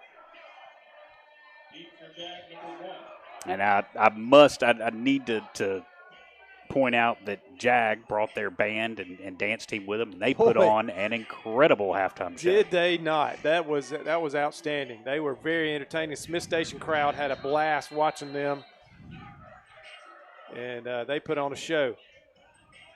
Monca will deliver the second half kickoff. It's another onside kick, but this one's going to be and they blew the whistle early. Ooh. Ricky, they blew the whistle early, and I'm afraid that might cost Smiths Station a possession here because the guy never had full possession of the football. And I believe Smiths Station hopped on it. I believe they did too, but the whistle had blown. Referees are going to confer. We've seen them flip over at one point tonight, so that touchdown in the first quarter. They're going to leave it with JAG here. And they don't have the PA system with the white hat, so we don't get the explanation. But I'm telling you, they were a little quick on that whistle because that ball was not covered up properly when the whistle blew. And JAG will start out good field position at the 44-yard line. And we'll see what they do here on offense to start the second half. That's a backward pass. This is a run play, and it's going to lose a bunch of yards. I know heading into halftime, the quarterback for JAG, Graham, is coming off the field a little emotional about how that first half ended. And he's had time to regroup now in the locker room with his teammates, and hopefully he's set to really excel this second half. The guy that made the big play again there was Aiden Van for Smiths Station as he got back in the backfield and brought the runner down all the way back at the 35-yard line. Second down now and 20. Another quick. Oh, that was almost. That was Aiden Van again. That was almost a pick six. Aiden Van has been all over the field tonight, and he's, like I said earlier, he leads the team in tackles, and tonight he's been putting in a he great jumped effort. that one. He saw that play coming and jumped it, and he got a hand on it and almost tipped it to himself, and he would have been untouched. And it's third now and 20, and this is not the way JAG wanted to see the second half start. Never good to go backwards to start a half, that's for sure. All right, three receivers now split to the right for JAG, a single receiver to the left, and one back in the backfield. They get the play call from the sideline. Third and 20. Graham looks. He delivers out in the flat. And a good tackle. That is Braden Whale. If that wide receiver number 7 for JAG would have thrown a block there, I think they would have at least gotten the first down. And the receiver that took the brunt of that hit from Braden Whale was Christian Williams. He got hit hard, and he was he's still feeling that a little bit coming off the sideline. So it's going to be fourth down. This is the first punt of the ball game, Ricky. Unbelievable. We got to the second half with no punts. It is High not the snap. linebacker. Almost blocked. Good punt. And he goes down. That is Hunter Whale. He called a fair catch, and he's going to be down right there. So we're going to take a break real quick here from T.C. Britton Field, Panther Stadium. We'll be back in a moment on Georgia Alabama Sports Live. At Jack Houston Memorial Hospital, our focus is you. Even though we performed more than 1,300 joint replacements last year, we treat you like you are our only patient. Your surgeon explains your joint replacement, so nothing is a surprise. Our team knows your treatment plan, and we work together to get you back on your feet again. That's why our hospital is recognized year after year as a leader in patient satisfaction and quality of care. Jack Houston Memorial Hospital. Excellence, always. Back at T.C. Britton Field. Smiths Station 1st and 10 from the 20-yard line. The give is going to be to Trayvon Key. He's around the end. He's got some space over there. He's going to be driven out of bounds. Let's see. The gain is going to be about 9 yards. Let's call it 8. Second down and 2. They've got to get to the 31-yard line for the first down. It's fun to see the wing tee when it's run properly, and as you were saying, heading and coming out of halftime, there's no better teacher of that offense than Blair Harrison.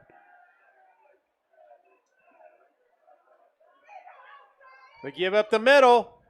This is Sexton. He's loose. He's gone. 50, 40, 30, 20, 10, 5, touchdown. Smiths Station.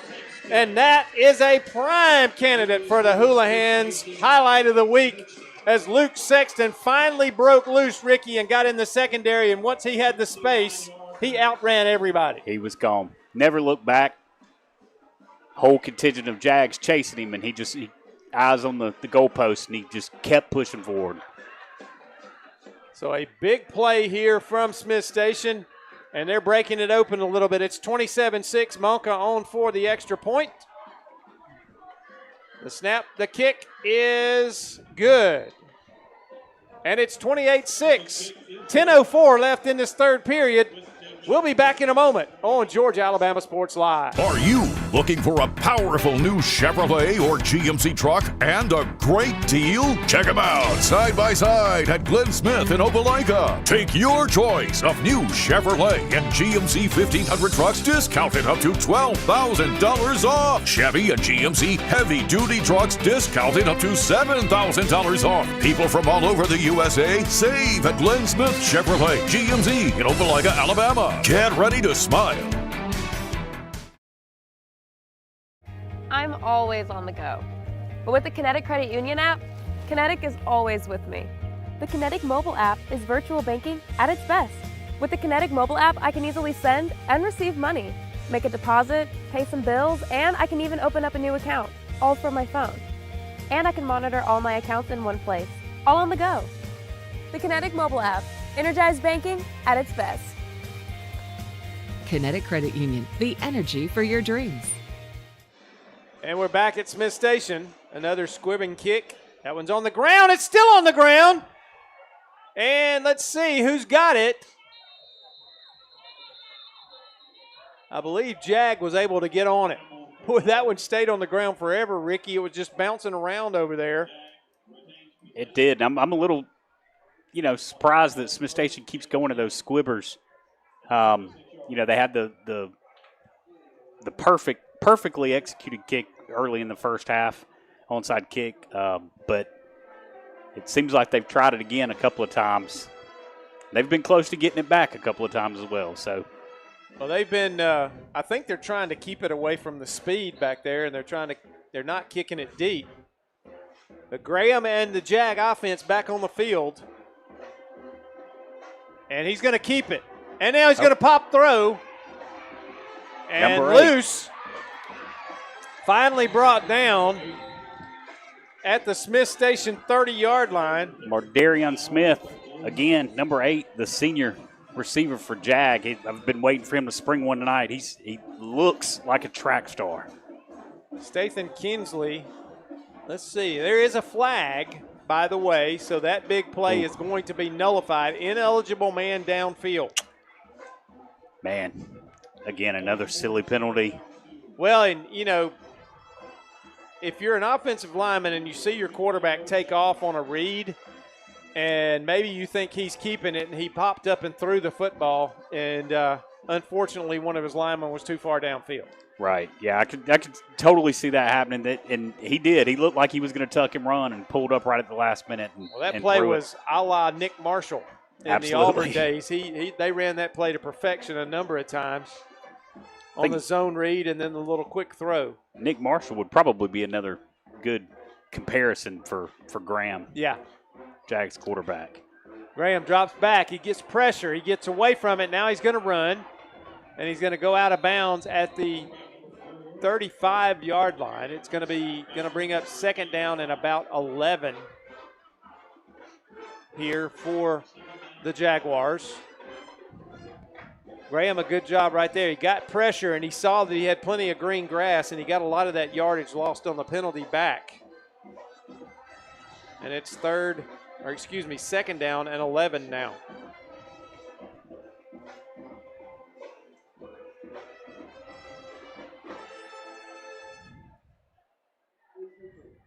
The snap, the give, and met at the line of scrimmage or right at the 35-yard line. The gain's going to be about 1 yard to the 35.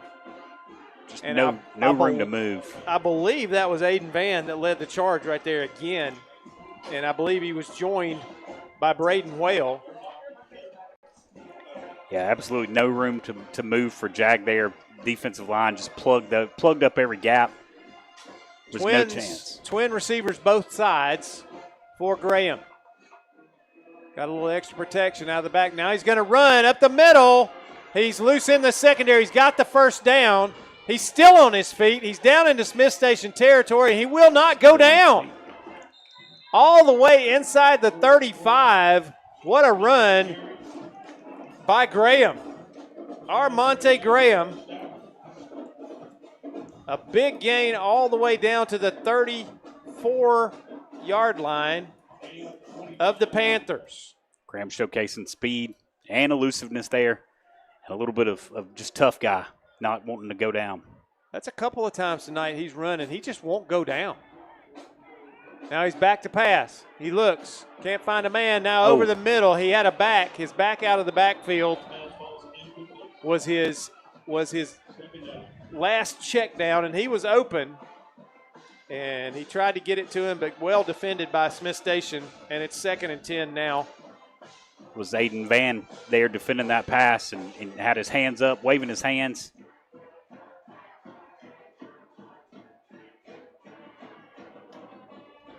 Aiden Van and Luke Sexton have had their names and numbers called quite a few times by us tonight. Phenomenal players for Smiths Station. 3 receivers to the right. It's going to be a quarterback run, and he's going to be met, and he's loose. He got loose again, Ricky, and got the first down. I thought he was dead to rights, and now he's come down on his on his left shoulder, and he comes off hanging that left arm. Looks like 8 is going to go in at QB. He came running off, handing his wide receiver gloves to his coach. Now he's heading back out to his teammates to relay the play, and looks like he's going to line up behind the center. So Mardarion Smith, and now we got a timeout here at 8:16. We'll take a break here on Georgia Alabama Sports Live. We'll be back in a moment to TC Britton Field.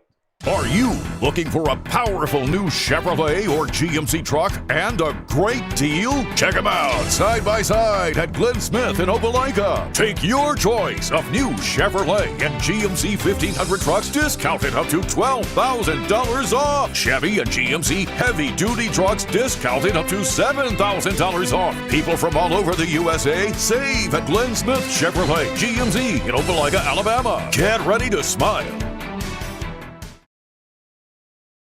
I'm always on the go. But with the Kinetic Credit Union app, Kinetic is always with me. The Kinetic mobile app is virtual banking at its best.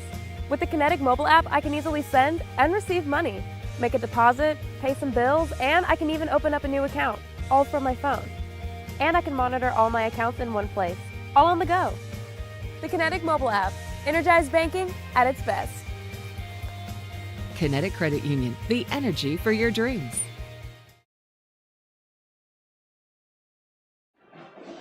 Back at TC Britton Field, Mardarion Smith in at quarterback, a shoulder, what looks like a shoulder injury to Graham. Smith is going to keep it. He gets away again, and finally brought down. He's going to get to about the 12-yard line, where it'll be second down, and we'll call it 5. We've got a pretty good view of Graham on the sideline. He looks to still be in pain. Trainer's working on him, maybe trying to get him back comfortable where he can get back in this game. He started this second half very well.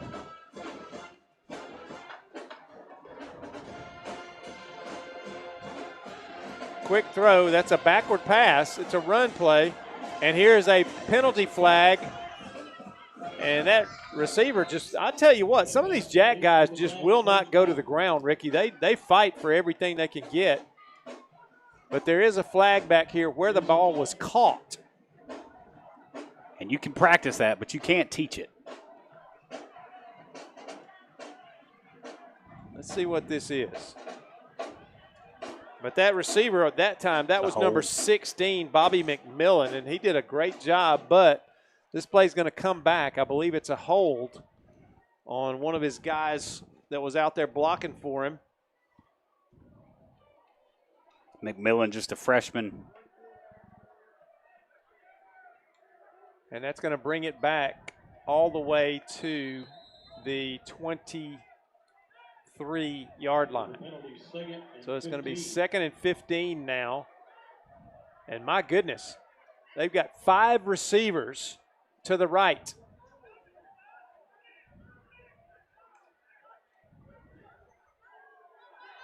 And that one's short and out of bounds, an incomplete pass. That's a throw I think Graham makes if he's in the game. And I will tell you, they went with one offensive lineman to the left of the center right there. And I've seen some crazy formations, and I've seen some receiver bunches, but I've never seen 5 receivers bunched on one side. And it was a legal formation. And nothing wrong with that as far as the legality of it, but I've just never seen a 5-receiver bunch like that. If anything, it's going to throw the defense off.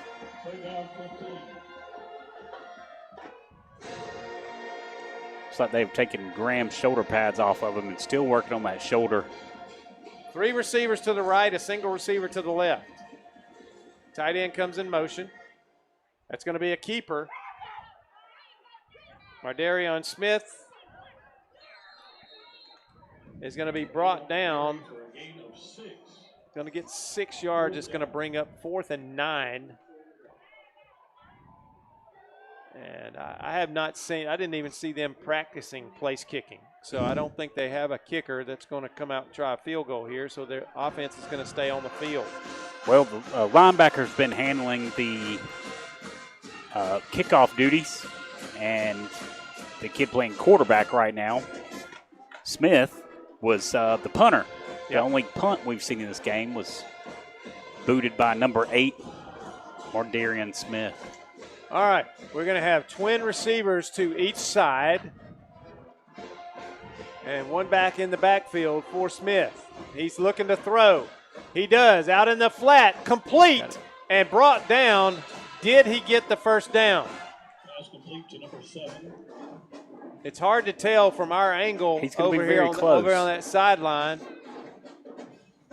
And let's see, they're going to put the ball down. Yep, first down. First down. Nice job right there and a nice reception. That was complete to Marlo Harris. We've called his name a couple of times, but been a while since we called it. But Mardarion Smith completes that pass to keep the drive alive for the Jaguars. Jag is now knocking on the door. Let's see if they can kick it in. He's going to keep this one. He gets loose, and there is a flag back at the 10-yard line. That's going to be something. I don't know if is it holding again? Jag quarterback Graham is Armani Graham is up and throwing now with the looks to be the trainer for Jag. Looked a little more comfortable than he did when he first came off the field. He's got a big wrap on his shoulder. And it is his left arm. It's not his throwing shoulder. So let's see. Clock runs. It was a holding penalty, and it's going to be 1st and 12 now from the 17-yard line.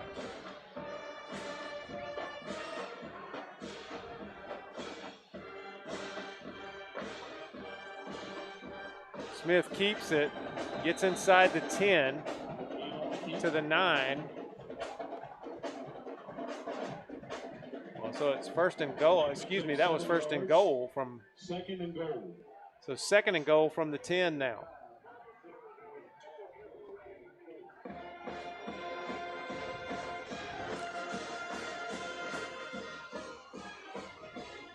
Graham is now putting his shoulder pads back on. Let's see if he's going to actually attempt to grind it out and get back in the game.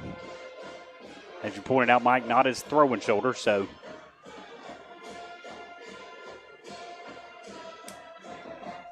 Smith looking to throw, now gets loose. He's going to be brought down, not yet, but finally, at about the 7-yard line.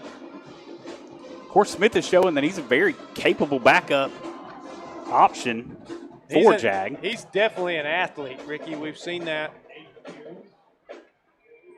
here tonight.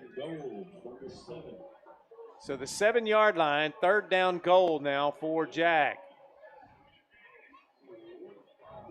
They're getting Graham battened back up over here, getting his pads tightened down and everything. They've wrapped his shoulder, got it wrapped across his chest to help stabilize it. Smith looks. Now he's going to run. Flag now. There's going to be another hold. That would have been a touchdown if that flag was not thrown. Looked like he barreled into the end zone.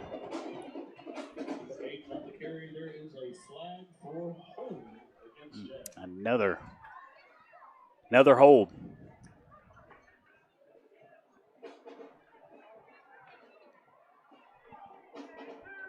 And talking to Jag's head coach just briefly via email today, Delancey Tolliver, one thing he wants to instill in this team is some discipline, and he says team unity. But he feels like they're laying the foundation now for what could be a much better, successful 2026 season.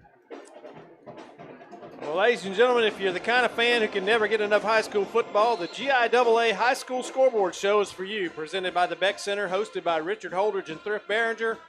Statewide Recap brings you scores, highlights, and updates from every game across Georgia. It's found on GIAA Facebook page and GIAA.tv, and that one is incomplete. Could not hold it. Graham is back in the game, and first play after he comes onto the field is a pass play.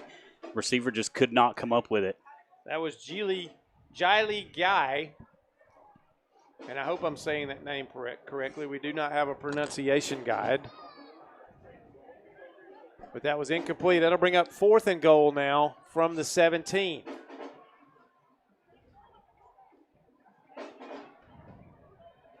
Don't forget about our Houlihan's Highlight of the Week, and as Ricky pointed out, we will have Instagram voting for our Highlight of the Week later on.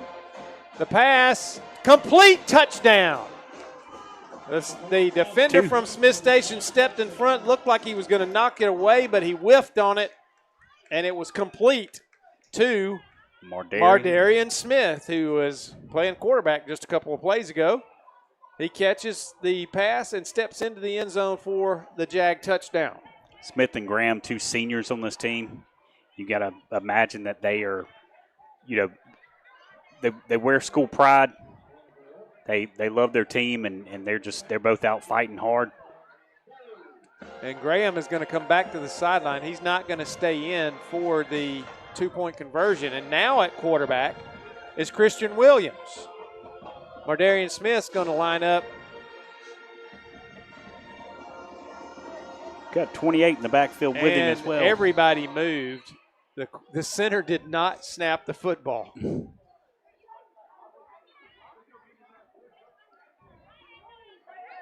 So they had the 2-point play called, and the center just didn't snap it.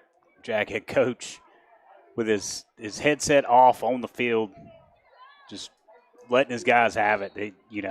Another blown opportunity for them. So they line it up again. Again, Christian Williams, and it's a Wildcat. Smiths Station picks up the fumble. And that's a 2-point play. It's not college football, so you can't advance it. And a player down for Smiths Station. 2 players down. One of them is getting up, but the other is not. And that is Stathan Kinsley. And he's got some sort of right leg injury. Looks like it's a cramp. They are massaging that calf muscle. And he will get up and do the zombie walk here in just a moment. Let's take a break. This Houston Clinic injury timeout. We'll be back in a moment. Georgia Alabama Sports Live.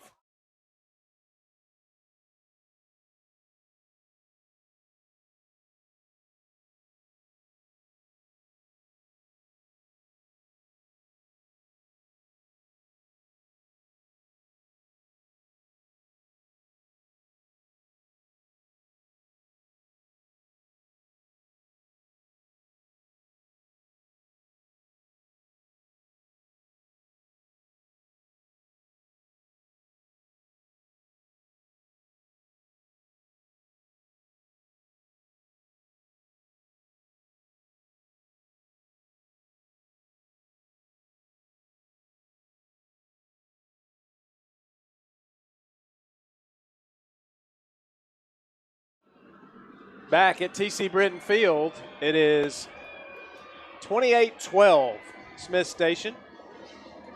Jag kicking off. Little pooch kick, and there's going to be an offside on that one. Whistles, whistles, whistles. And a yellow hanky on the field. We've seen plenty of those tonight. I think they were just a little too quick off the line. Speed does kill sometimes. I'll tell you what, Ricky, I don't know if you've noticed or not, but some of these officials have the extra large version of their penalty flags tonight. They do, and they all are, especially the guys on the sideline, are throwing them a good ways out on the field. They maybe have a little quarterback left in them. One of the guys in the middle of the field has a penalty towel. I think you could lay on it on the beach if you wanted to. I think he's got it wrapped up. That thing, when it comes out, it looks like it's a 1.5 feet long. So we'll do it again, this time from the 35. James Perkins will do the kicking. He's going to angle it again. And it's going to be caught by Sexton at the 32-yard line. And he breaks through, and he's going to get up about a 15-yard return up to the 47-yard line. If I'm the kicker for Jag, I'm looking for 27, and I'm kicking it on the complete opposite side of the field from where 27 is after the night that Luke Sexton has had for Smiths Station. He's done a little bit of everything tonight. I don't think he's played any defense, but he's done a little bit of everything else. It'll be 1st and 10 from their own 47-yard line for the Panthers. 3 minutes left, 3:03 to be exact, in this third quarter. And the ball's on the ground, and Jag has it. So a muffed handoff there that was going to be to Jeremiah Owens, and he just did not get the handoff, did not get the transition from the quarterback, and the ball was on the ground, and it is Jag football in Smiths Station territory at the 41-yard line, and that makes a coach have gray hair or no hair, depending on how you want to look at it. Absolutely. Coach Harrison and his staff are going to You know, back in the day, you used to have to carry that football with you to class, lunch, home. No doubt about it. That was that was part of your uniform for the day. You might, your book bag, but you had a football in one arm. And if you're a school that's blessed to have a stadium like Smiths Station, I think you'd also become acquainted with those stairs. So the give, and Graham is out of the game again. Ricky, I believe that shoulder is just a little bit too painful. He's getting it worked on. He's got a bag of ice on it, got his pads off over here now. They're handing them back to him to put them back on. I think they just added some wrap maybe to his shoulder, give him a little more cushion. So at the moment, Mardarian Smith back in at quarterback. And again, second down. He's going to keep it. A nice read right there. And he's loose into the secondary, and he's going to win the race. Touchdown, Jag. That one came from 37 yards, 36, 37 yards out for the Jaguars. And Mardarian Smith made a wise choice right there in pulling that football and keeping it, and he scores. Jag is doing their best to spoil the Smiths Station homecoming. This second half has been really all Jag. 28-18 now.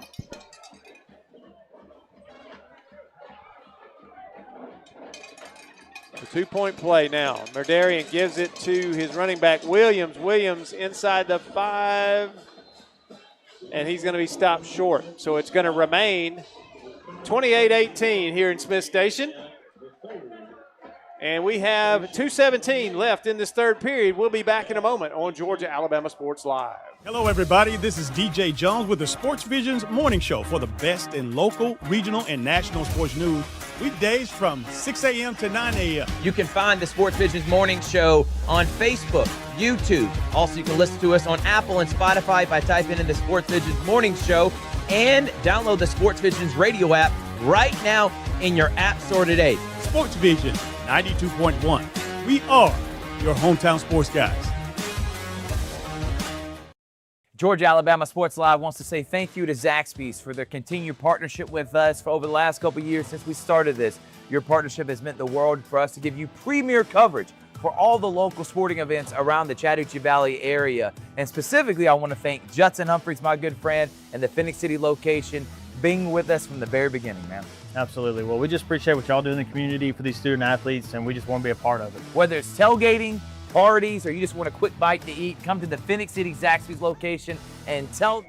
Back at Smiths Station, angled kick again. This time it's taken. Oh my goodness! 50, 40, 30, and out of bounds inside the 25.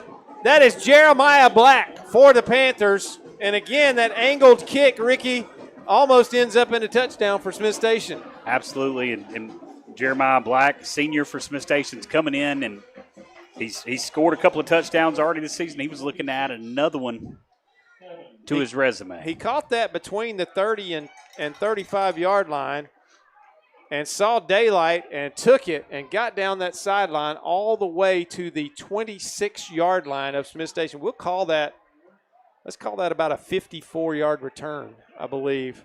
I think I'm going to write that down on our highlight sheet. And another candidate for the Houlihan's highlight of the week. Cohen Thomas going to give Trayvon Key. He's loose in the secondary, and he's tripped up. A nice job. See if I can catch the number there. That is number 10 for Jag. Charles Knight makes a touchdown saving tackle, but it's a first down at the 15-yard line for Smiths Station. Thomas gets the play, comes back to the huddle.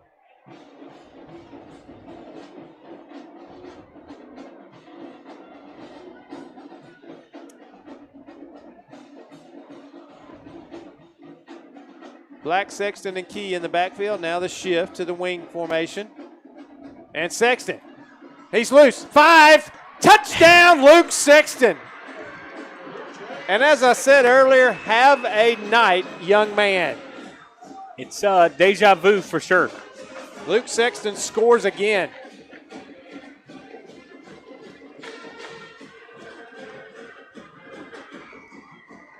Is that 4 touchdowns for him, Ricky? That is, yes, sir. That is number 4. That is touchdown number 4 for Luke Sexton tonight. Monka on for the extra point. The snap, the kick, and it is good. And it is now 35-18, Smiths Station, 1:19 to go in the third period. We'll take a break, and we'll come back for the kickoff on Georgia Alabama Sports Live. Georgia Alabama Sports Live wants to say thank you to Zaxby's for their continued partnership with us for over the last couple of years since we started this. Your partnership has meant the world for us to give you premier coverage for all the local sporting events around the Chattahoochee Valley area. And specifically, I want to thank Judson Humphreys, my good friend, and the Phoenix City location, being with us from the very beginning, man. Absolutely. Well, we just appreciate what y'all do in the community for these student athletes, and we just want to be a part of it. Whether it's tailgating, parties, or you just want a quick bite to eat, come to the Phoenix City Zaxby's location and tell them Georgia Alabama Sports Live and Thrift sent you. Thank you again to Judson Humphreys and Zaxby's for our continued partnership on Georgia Alabama Sports Live.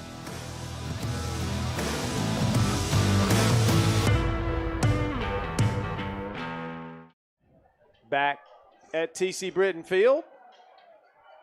For the Luke Sexton Show. Yeah. Welcome, everybody, to your fall premiere of the Luke Sexton Show here in Smiths Station. Coming to a field near you. I'm sure Luke Sexton would give every bit of credit to his O-line that has been holding up well and opening up holes for him to run.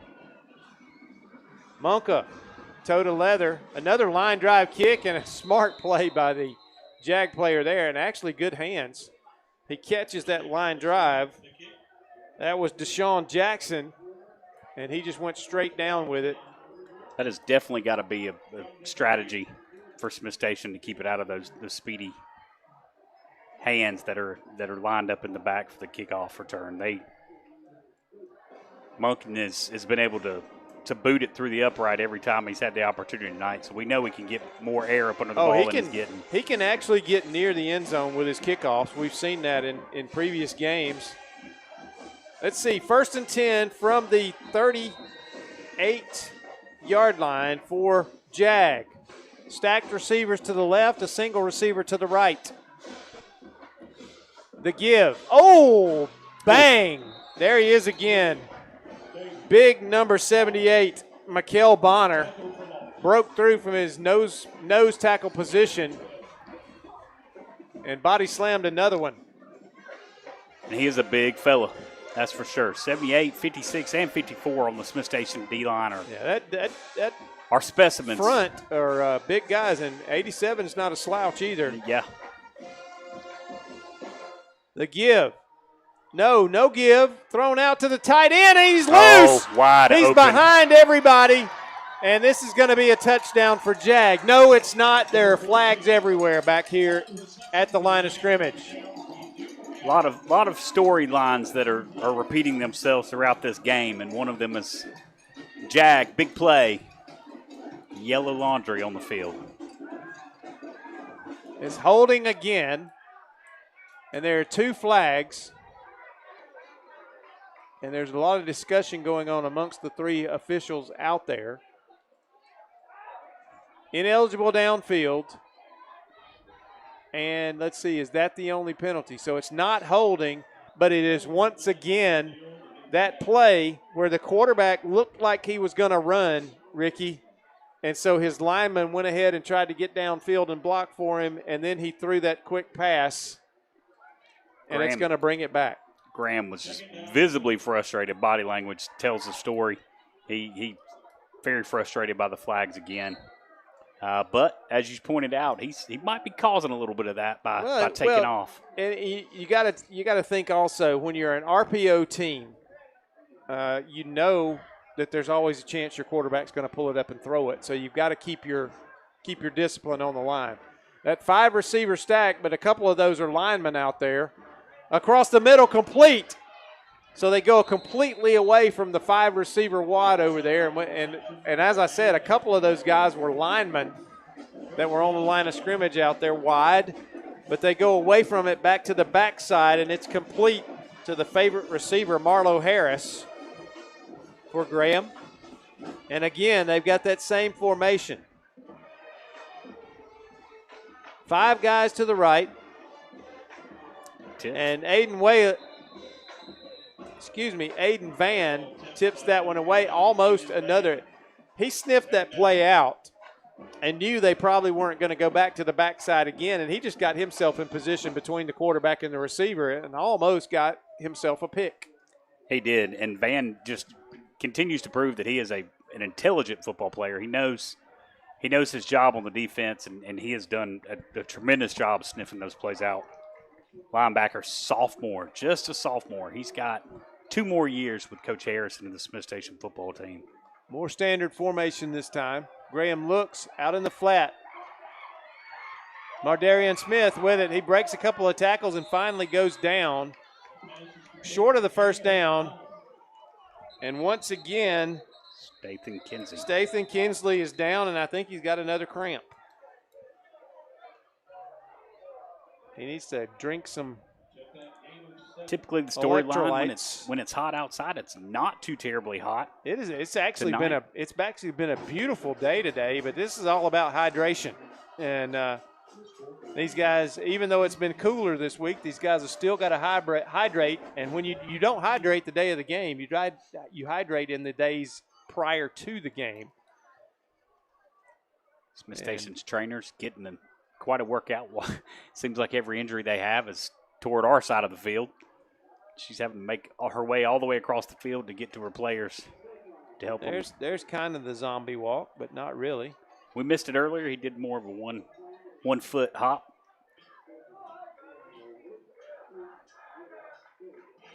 Now he's got kind of a halfway zombie jog going on. Yeah.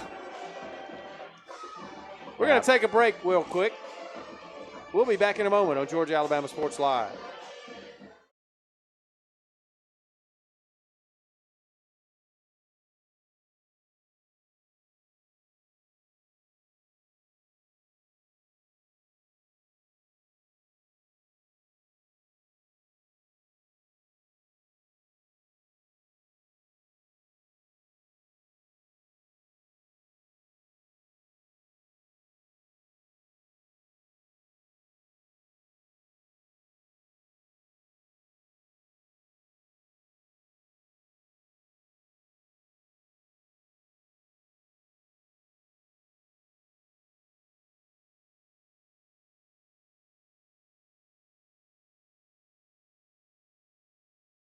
Field, it's the fourth quarter, and that's how much attention I was paying to the scoreboard because we can't see it.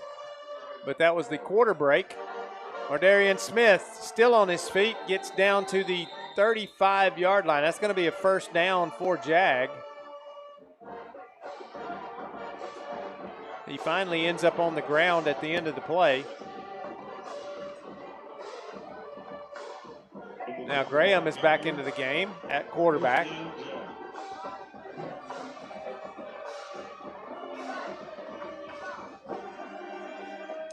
Smith and Harris are your receivers to the right. The tight end, Jaden Williams, is in the slot. You got a single receiver out to the left. Graham fakes, looks over to Mardarian Smith, throws that one incomplete.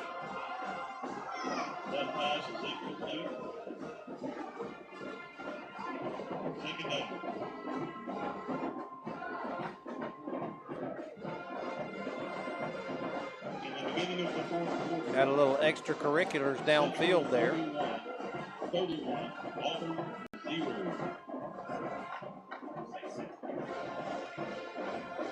And you hear the bands.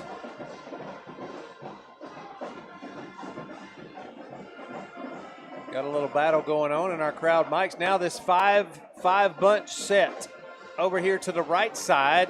Single receiver to the left side. Graham looks. He's looking to the left, and it's complete.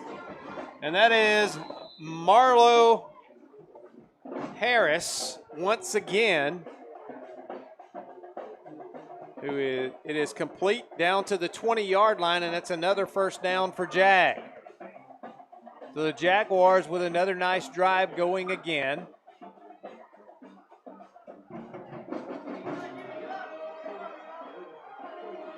And again, we've got this 5 wide set, bunched up.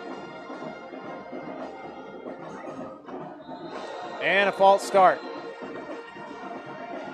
As one of the guys who is normally a lineman got a little early start. Don't forget, ladies and gentlemen, later this quarter, before the end of the game, we will be announcing the Alex Quinney All-State Good Hands Player of the Game.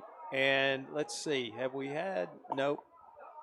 We had a 5-yard penalty there. That was the false start. So now they set the play back in motion. Graham at quarterback. 5 guys to the right, a single guy to the left. 4 linemen. And they're going to throw, and Marlo Harris is open again, and he's going to get loose. Gets to the sideline. He's going to be knocked out of bounds down around the 5-yard line. And I tell you, number one, you would think Smiths Station would get an advantage only having 4 linemen in the interior. And also, you would think that by now they know that there's a really good chance he's going to come back to his number 1 target over there, number 7. 2 receivers stacked to the right, a single receiver to the left. That's Marlo Harris to the left. And this is going to be Wildcat, and this is Mardarian Smith, and he's going to be stopped short of the goal line, but he's going to get down to the 1. Forward progress is going to be to the 1-yard line.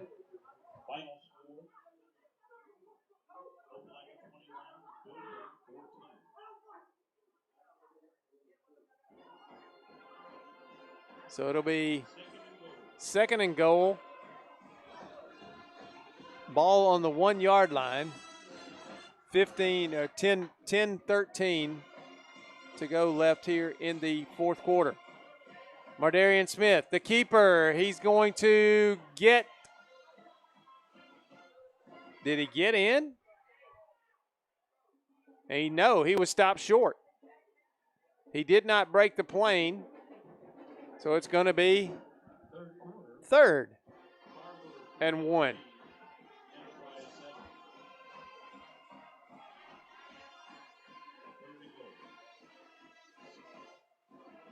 Fumble! And he jumps back on it. That time it was in the Wildcat formation. It was Christian Williams that took the direct snap, and he had the ball stripped from him and was able to fall right back on it. So they avoid disaster there, but it's going to be 4th down from the 1, and timeout Jag. So we'll take a break with them. We'll be back in a moment here on Georgia Alabama Sports Live.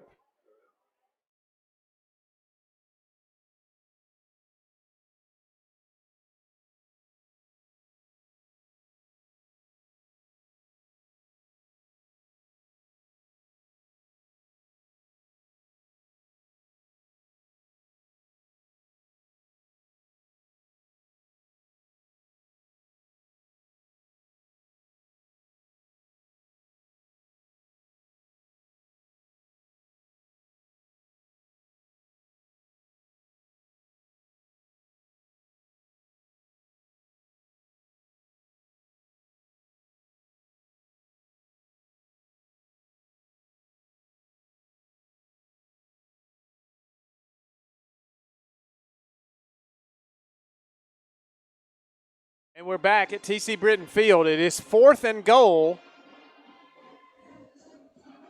from the 2. They lost a yard on that fumble right there. So 4th and goal from the 2 for Jag. So 2 receivers out to the left, but they've got 1 guy covering 2 receivers over there.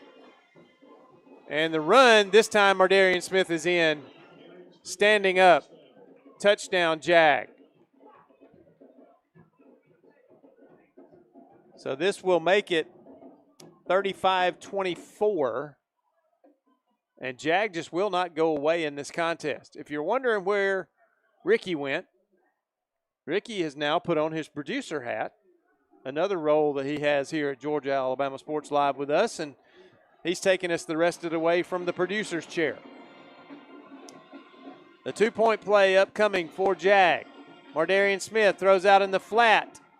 And this time, the 2-point conversion is successful as he completes that pass to Armonte Graham. Really? Yeah, absolutely. He was in at receiver. Armonte Graham was in at receiver that time, and he caught the two-point conversion pass. And it is now 35-26. So JAG has cut it to 9 points with 9:22 left. We'll take a quick break. We'll be back for the kickoff in a moment on Georgia Alabama Sports Live.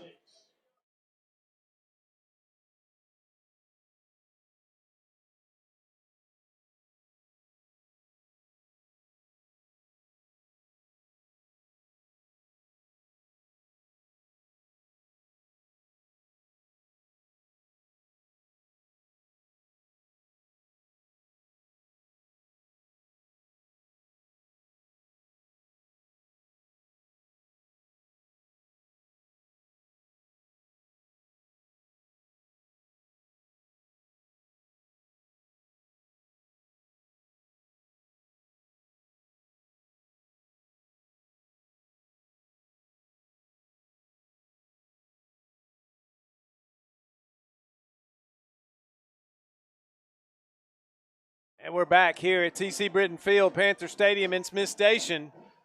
JAG is making this contest interesting here in the second half. It is now 35-26 Smiths Station.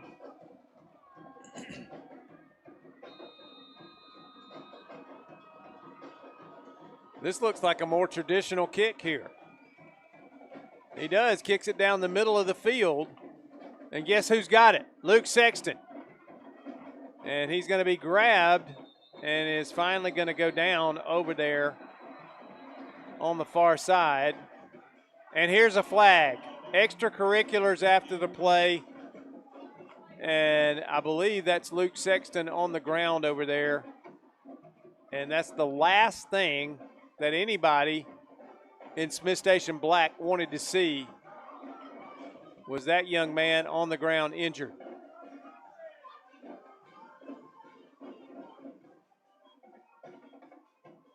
Let's hope that he's okay. That will be unsportsmanlike against JAG. And that's going to be 15 yards added onto the end of that for unsportsmanlike conduct.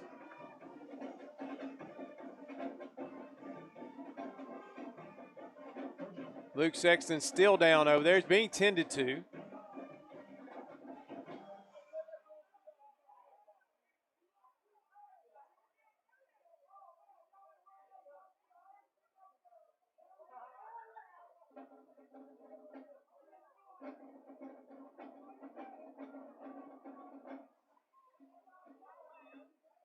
Let's see, they're going to try to get him up here, and that's a good sign. He's up on his feet.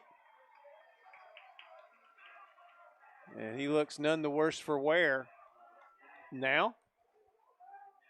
That's good for all the Smiths Station fans, but he'll have to come out for a play or two, get his bearings back about him.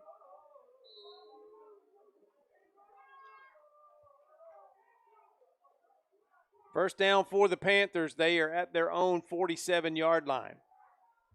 They'd like to get a score right here and put some more distance between them and JAG. Trayvon Key cuts outside. He's over in positive territory, still on his feet, finally going to be brought down.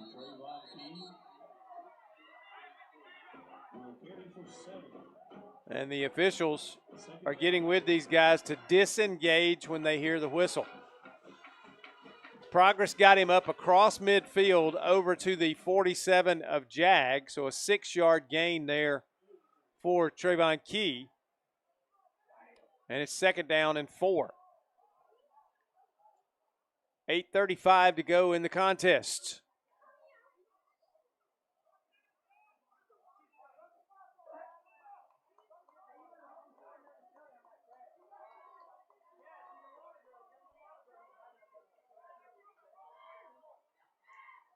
Luke Sexton back in the game. He breaks outside. He's around the end. Down the sideline, spins. He's still on his feet. Inside the 10 and run out of bounds finally at about the 6, maybe the 5-yard line is Luke Sexton. And wow, what a game for that young man tonight. That was a 41-yard run. Let's call it 40 yards. I believe they're putting him down at the 7-yard line. A 40-yard run for Luke Sexton. I'd like to know how many yards he has in this game tonight. If I was a good play-by-play guy, I'd been keeping stats all night, and I'd know how many yards he has in there, but, you know, you get what you get. First and goal for the Panthers. Sexton inside. He's going to get a couple. And unfortunately, he took the weight of one of those big defensive linemen that time. For Jag, he gets to the 5. Gain of 2 there, so it's going to be second and goal from the 5-yard line.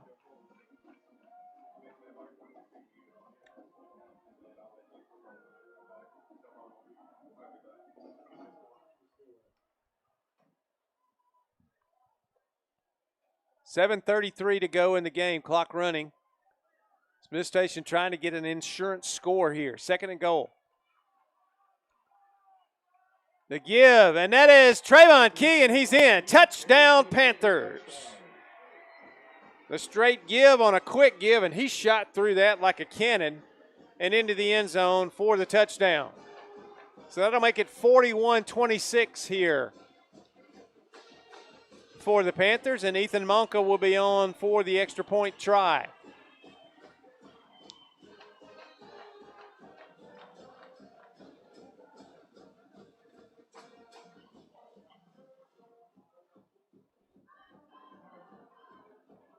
The snap, the kick is good. 42-26, 7:19 to go in the game. We'll take a break, and we'll be back in a moment on Georgia Alabama Sports Live.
And we're back at TC Britton Field. Ethan Monka to kick off here.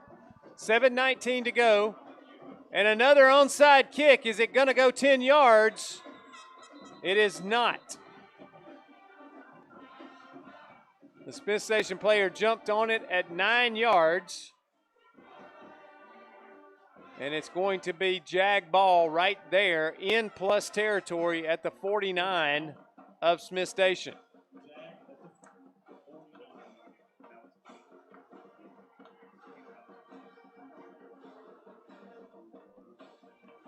That kick from Monka started rolling parallel, and it just didn't quite make it to the 50-yard line, so it didn't cover the 10 yards. And Jag will have good field position. They've been hard to stop here in this second half. And they have 4 receivers to the right side in a stacked type formation. Single receiver to the left. Graham looks downfield. He's going for it all, and it's out of bounds, incomplete, over amongst the cheerleaders. And a couple of cheerleaders took a tumble over there. They're okay, and they're laughing about it, so that's a good thing. Megaphones went down. And a couple of cheerleaders went down, but they were not down by contact. They ran into each other and fell. So that's a good thing. 4 receivers again to the right, single receiver to the left. Graham takes the snap. He looks. He throws out here in the flat, finds his tight end.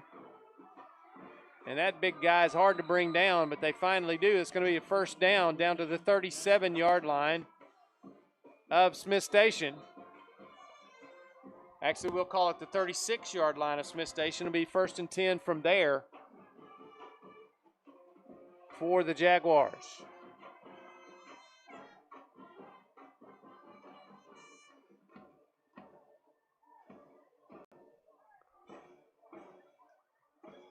Three receivers left, single receiver to the right. Graham lays it up, and it's going to be incomplete, out of bounds. Tried to throw it to that back shoulder, just led him too far out of bounds. And that was intended for Mardarian Smith.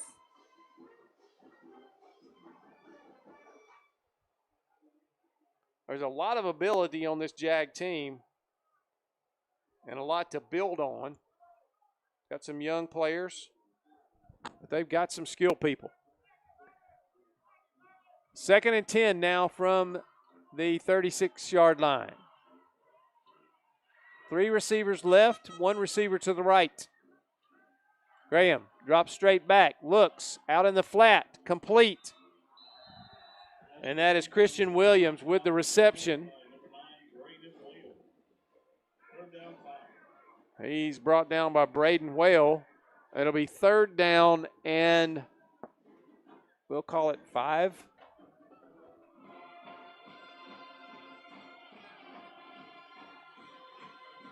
Right at the 30-yard line.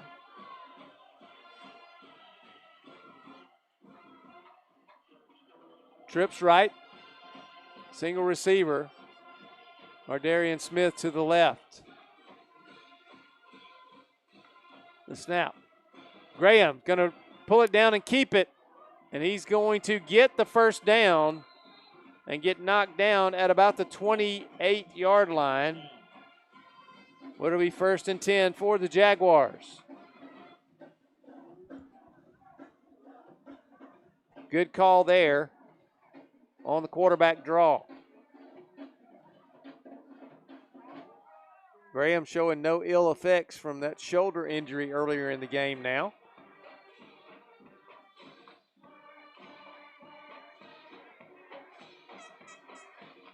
The give. Oh, and there is, he's met at the line of scrimmage, and this time it's not Mikael Bonner, but this time it's Juan Martinez who says, "No, sir, you shall not gain a yard on me. As a matter of fact, you will lose a yard." And it is second and 11. Three receivers left, single receiver right.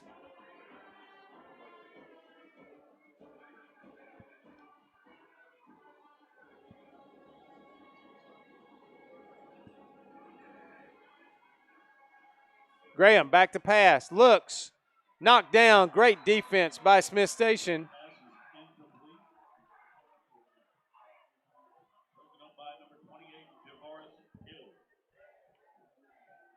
And breaking up that pass, Javaris Hill. And ladies and gentlemen, high school football fans, your night isn't over at the final whistle. Join Richard Holdridge and Thrift Barringer for the GIAA High School Scoreboard Show presented by the Beck Center. They'll take you around the entire state of Georgia with scores, highlights, and stories from every region. Watch it live tonight on the GIAA Facebook page and GIAA.tv.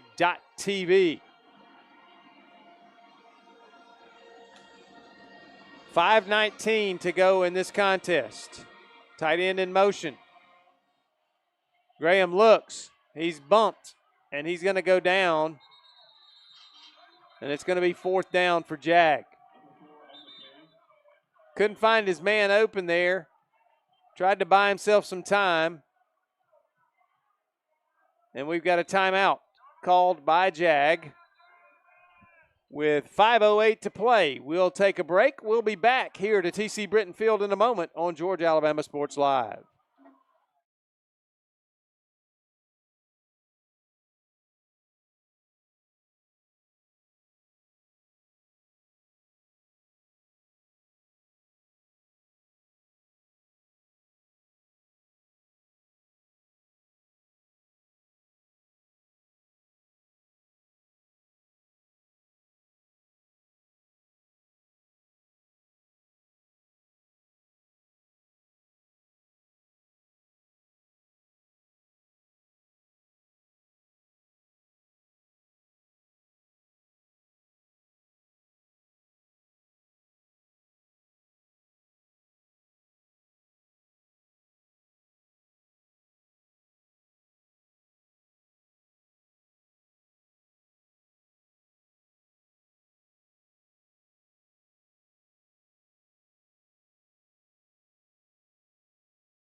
Back here at TC Britton Field, I think we had twin timeouts called there, one by each team. It is 4th down, and we'll call it 10 for Jag. Graham takes the snap. He drops back. He looks toward the end zone. It's short and intercepted in the end zone. That's going to come out for Smiths Station. And let's see, that is number 12, I believe, on the interception for the Panthers, Hunter Whale. And that'll come out to the 20-yard line as he thwarts that scoring opportunity for Jag, and that should just about do it. We're exactly 5 minutes from the end of this contest here tonight, and the Smiths Station offense back on the field. Jag with a last-ditch effort to try to get within 10, maybe 9 points there.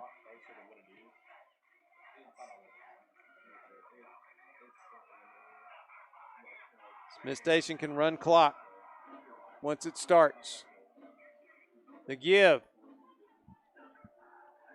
That is Jeremiah Black on the carry, and he's going to get across the 25 up to about the 26-yard line. Gain of 6, and now the clock runs.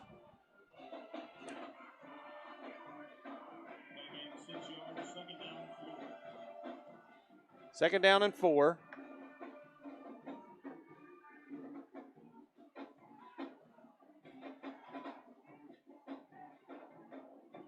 It looks, for all intents and purposes, like the Panthers are going to pull this one out here tonight. But you got to give credit to Jag, especially in this second half. They did not go away and made it a contest. Smiths Station, the give. Sexton bounces off a tackler, bounces off another one, gets outside, and he's going to be forced out of bounds. Did he get enough for the first down? Let's see where they spot him. He's going to be a yard short, I believe. Yes, he is. It's going to be 3rd down and 1 for the Panthers at the 29-yard line.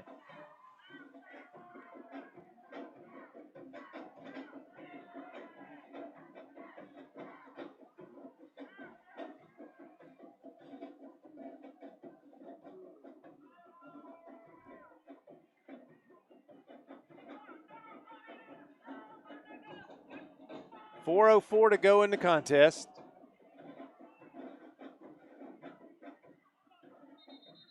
And a flag. Illegal procedure.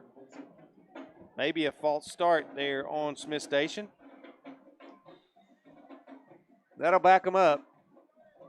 And it'll make it 3rd down and 6 now from the 24.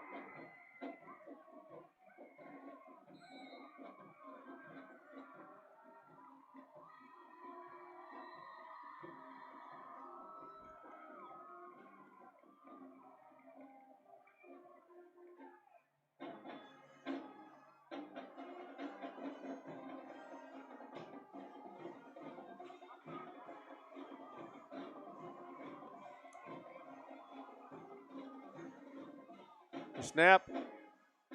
The give to Sexton. He's across the 25, up near the 27-28. And they're going to call him down. A Jaguar player ends up with the football, but it was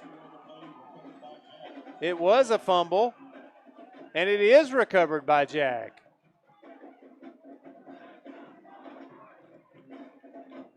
Player was down with it.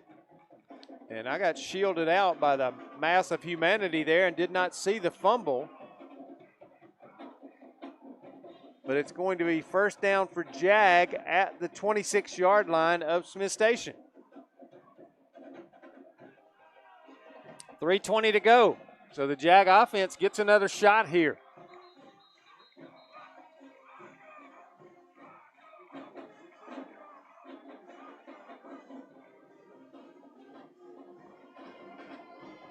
And that is definitely not what Blair Harrison and his staff wanted to see here. A turnover when they had a chance to kind of put the game away, kind of put it on ice. And a late turnover. So Graham and his compadres are back on the field for JAG. The give. Williams with the carry is not going to get much, if anything. Actually, he's going to lose a yard. It'll be 2nd down and 11 now from the 27-yard line.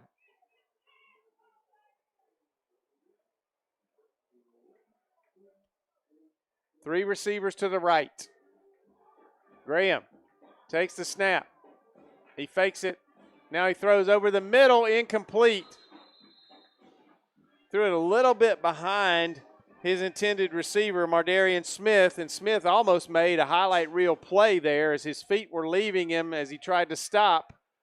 He almost got it with his hands back over his head as he went to the ground. So 3rd and 11 now for the Jaguars from the 27.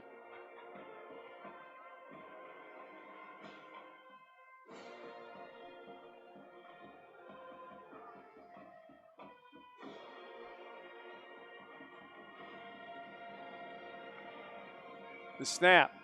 Graham rolls now to his right. Looks downfield. Got a man. Complete. Still loose. Still on his feet. And that's Marlo Harris. And Harris finally brought down short of the 1st down. It's going to be 4th and 2, I believe. Gain of about 9 yards there. So here is another opportunity for the Smiths Station defense to put this one away a little bit here if they can get a stop on 4th down.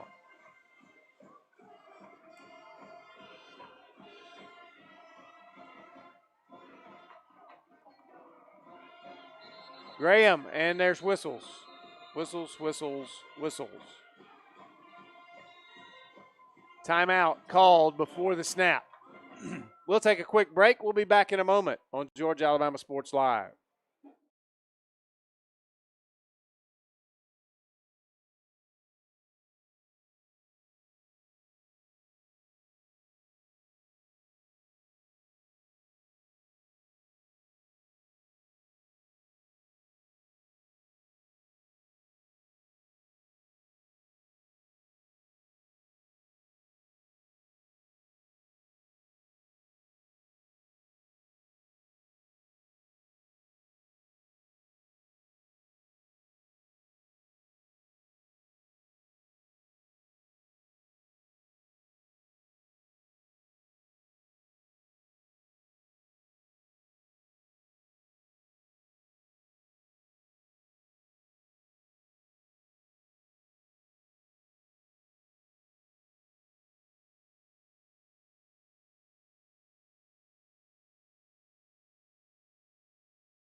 Back to TC Britton Field. 4th and 2 for JAG. 2 receivers left, 1 receiver to the right. Stacked formation. Graham loose in, touchdown, JAG.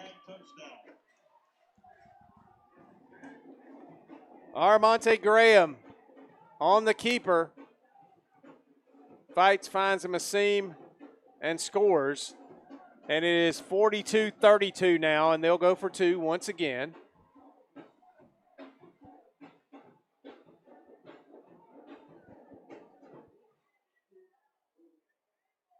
Pretty much the same formation they just had. Twins to the left, single receiver to the right.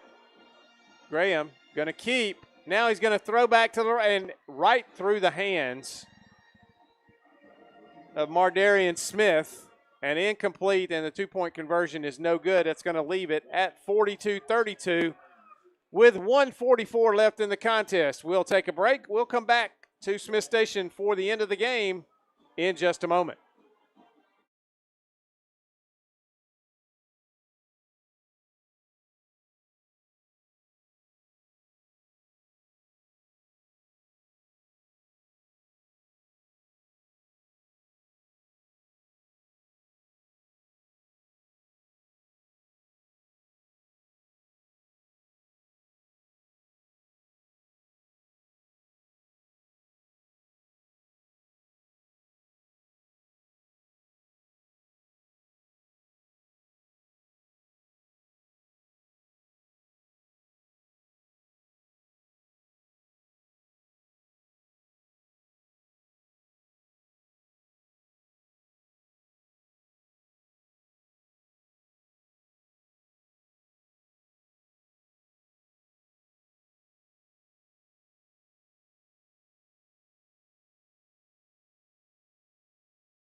And we're back at TC Britton Field, ready for the kickoff here.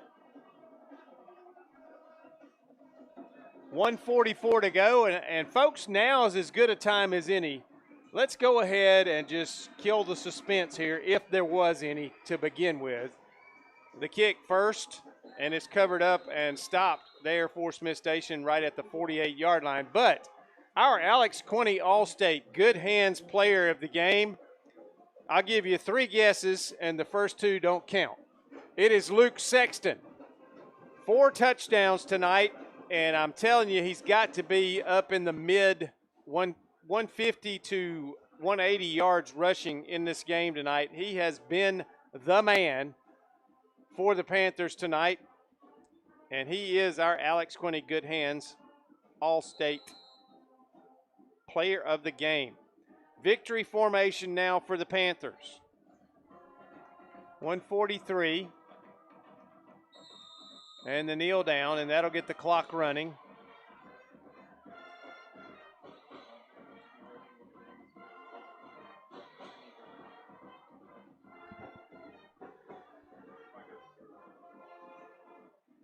Cohen Thomas back in victory formation here again.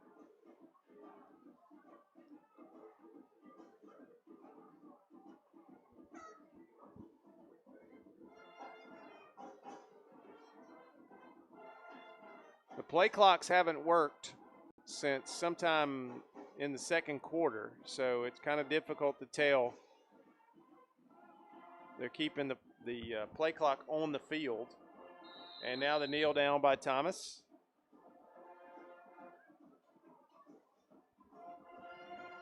And we're down inside 47 seconds to go here. Let's see if they've got to snap it one more time. I believe they do. I think they have to snap the ball one more time, and that'll be it for tonight's game.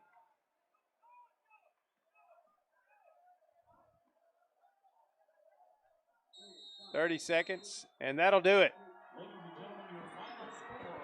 As the clock will tick down the final 20 seconds or so, Smiths Station's going to celebrate a homecoming win here tonight. And they're going to take it 42-32 over JAG. The clock's still winding down. Now we're down to 10 seconds, so the final 10 seconds will tick off the clock. The teams are lining up. Smiths Station will go to 2-4 on the season. JAG will fall to 1-5. And there's your clock finally going to zeros as the two teams will shake hands. Smiths Station wins it 42-32 here tonight. A good ball game, especially JAG never went away in the second half. Got to give them credit for coming out and playing hard in the midst of a tough season. And their head coach, Delancey Tolliver, trying to build a new culture over at JAG and doing a fine job. Got some athletes to work with. For Ricky Rogers and Tyler Dykes, ladies and gentlemen, thanks for joining us on Georgia Alabama Sports Live. Join us again next week, and don't forget about the GIAA Scoreboard Show coming up in just a little while. Thrift Behringer, Richard Holdridge from the Beck Center will be bringing you the scores from all around the state of Georgia. You can find that on GIAA, the GIAA Facebook page, and GIAA.tv, live from the Beck Center and brought to you by the Beck Center. We've enjoyed bringing this one to you tonight. Congratulations to Smiths Station, and good luck on that homecoming dance tomorrow night here in Smiths Station. Good night, everybody. We'll see you next week.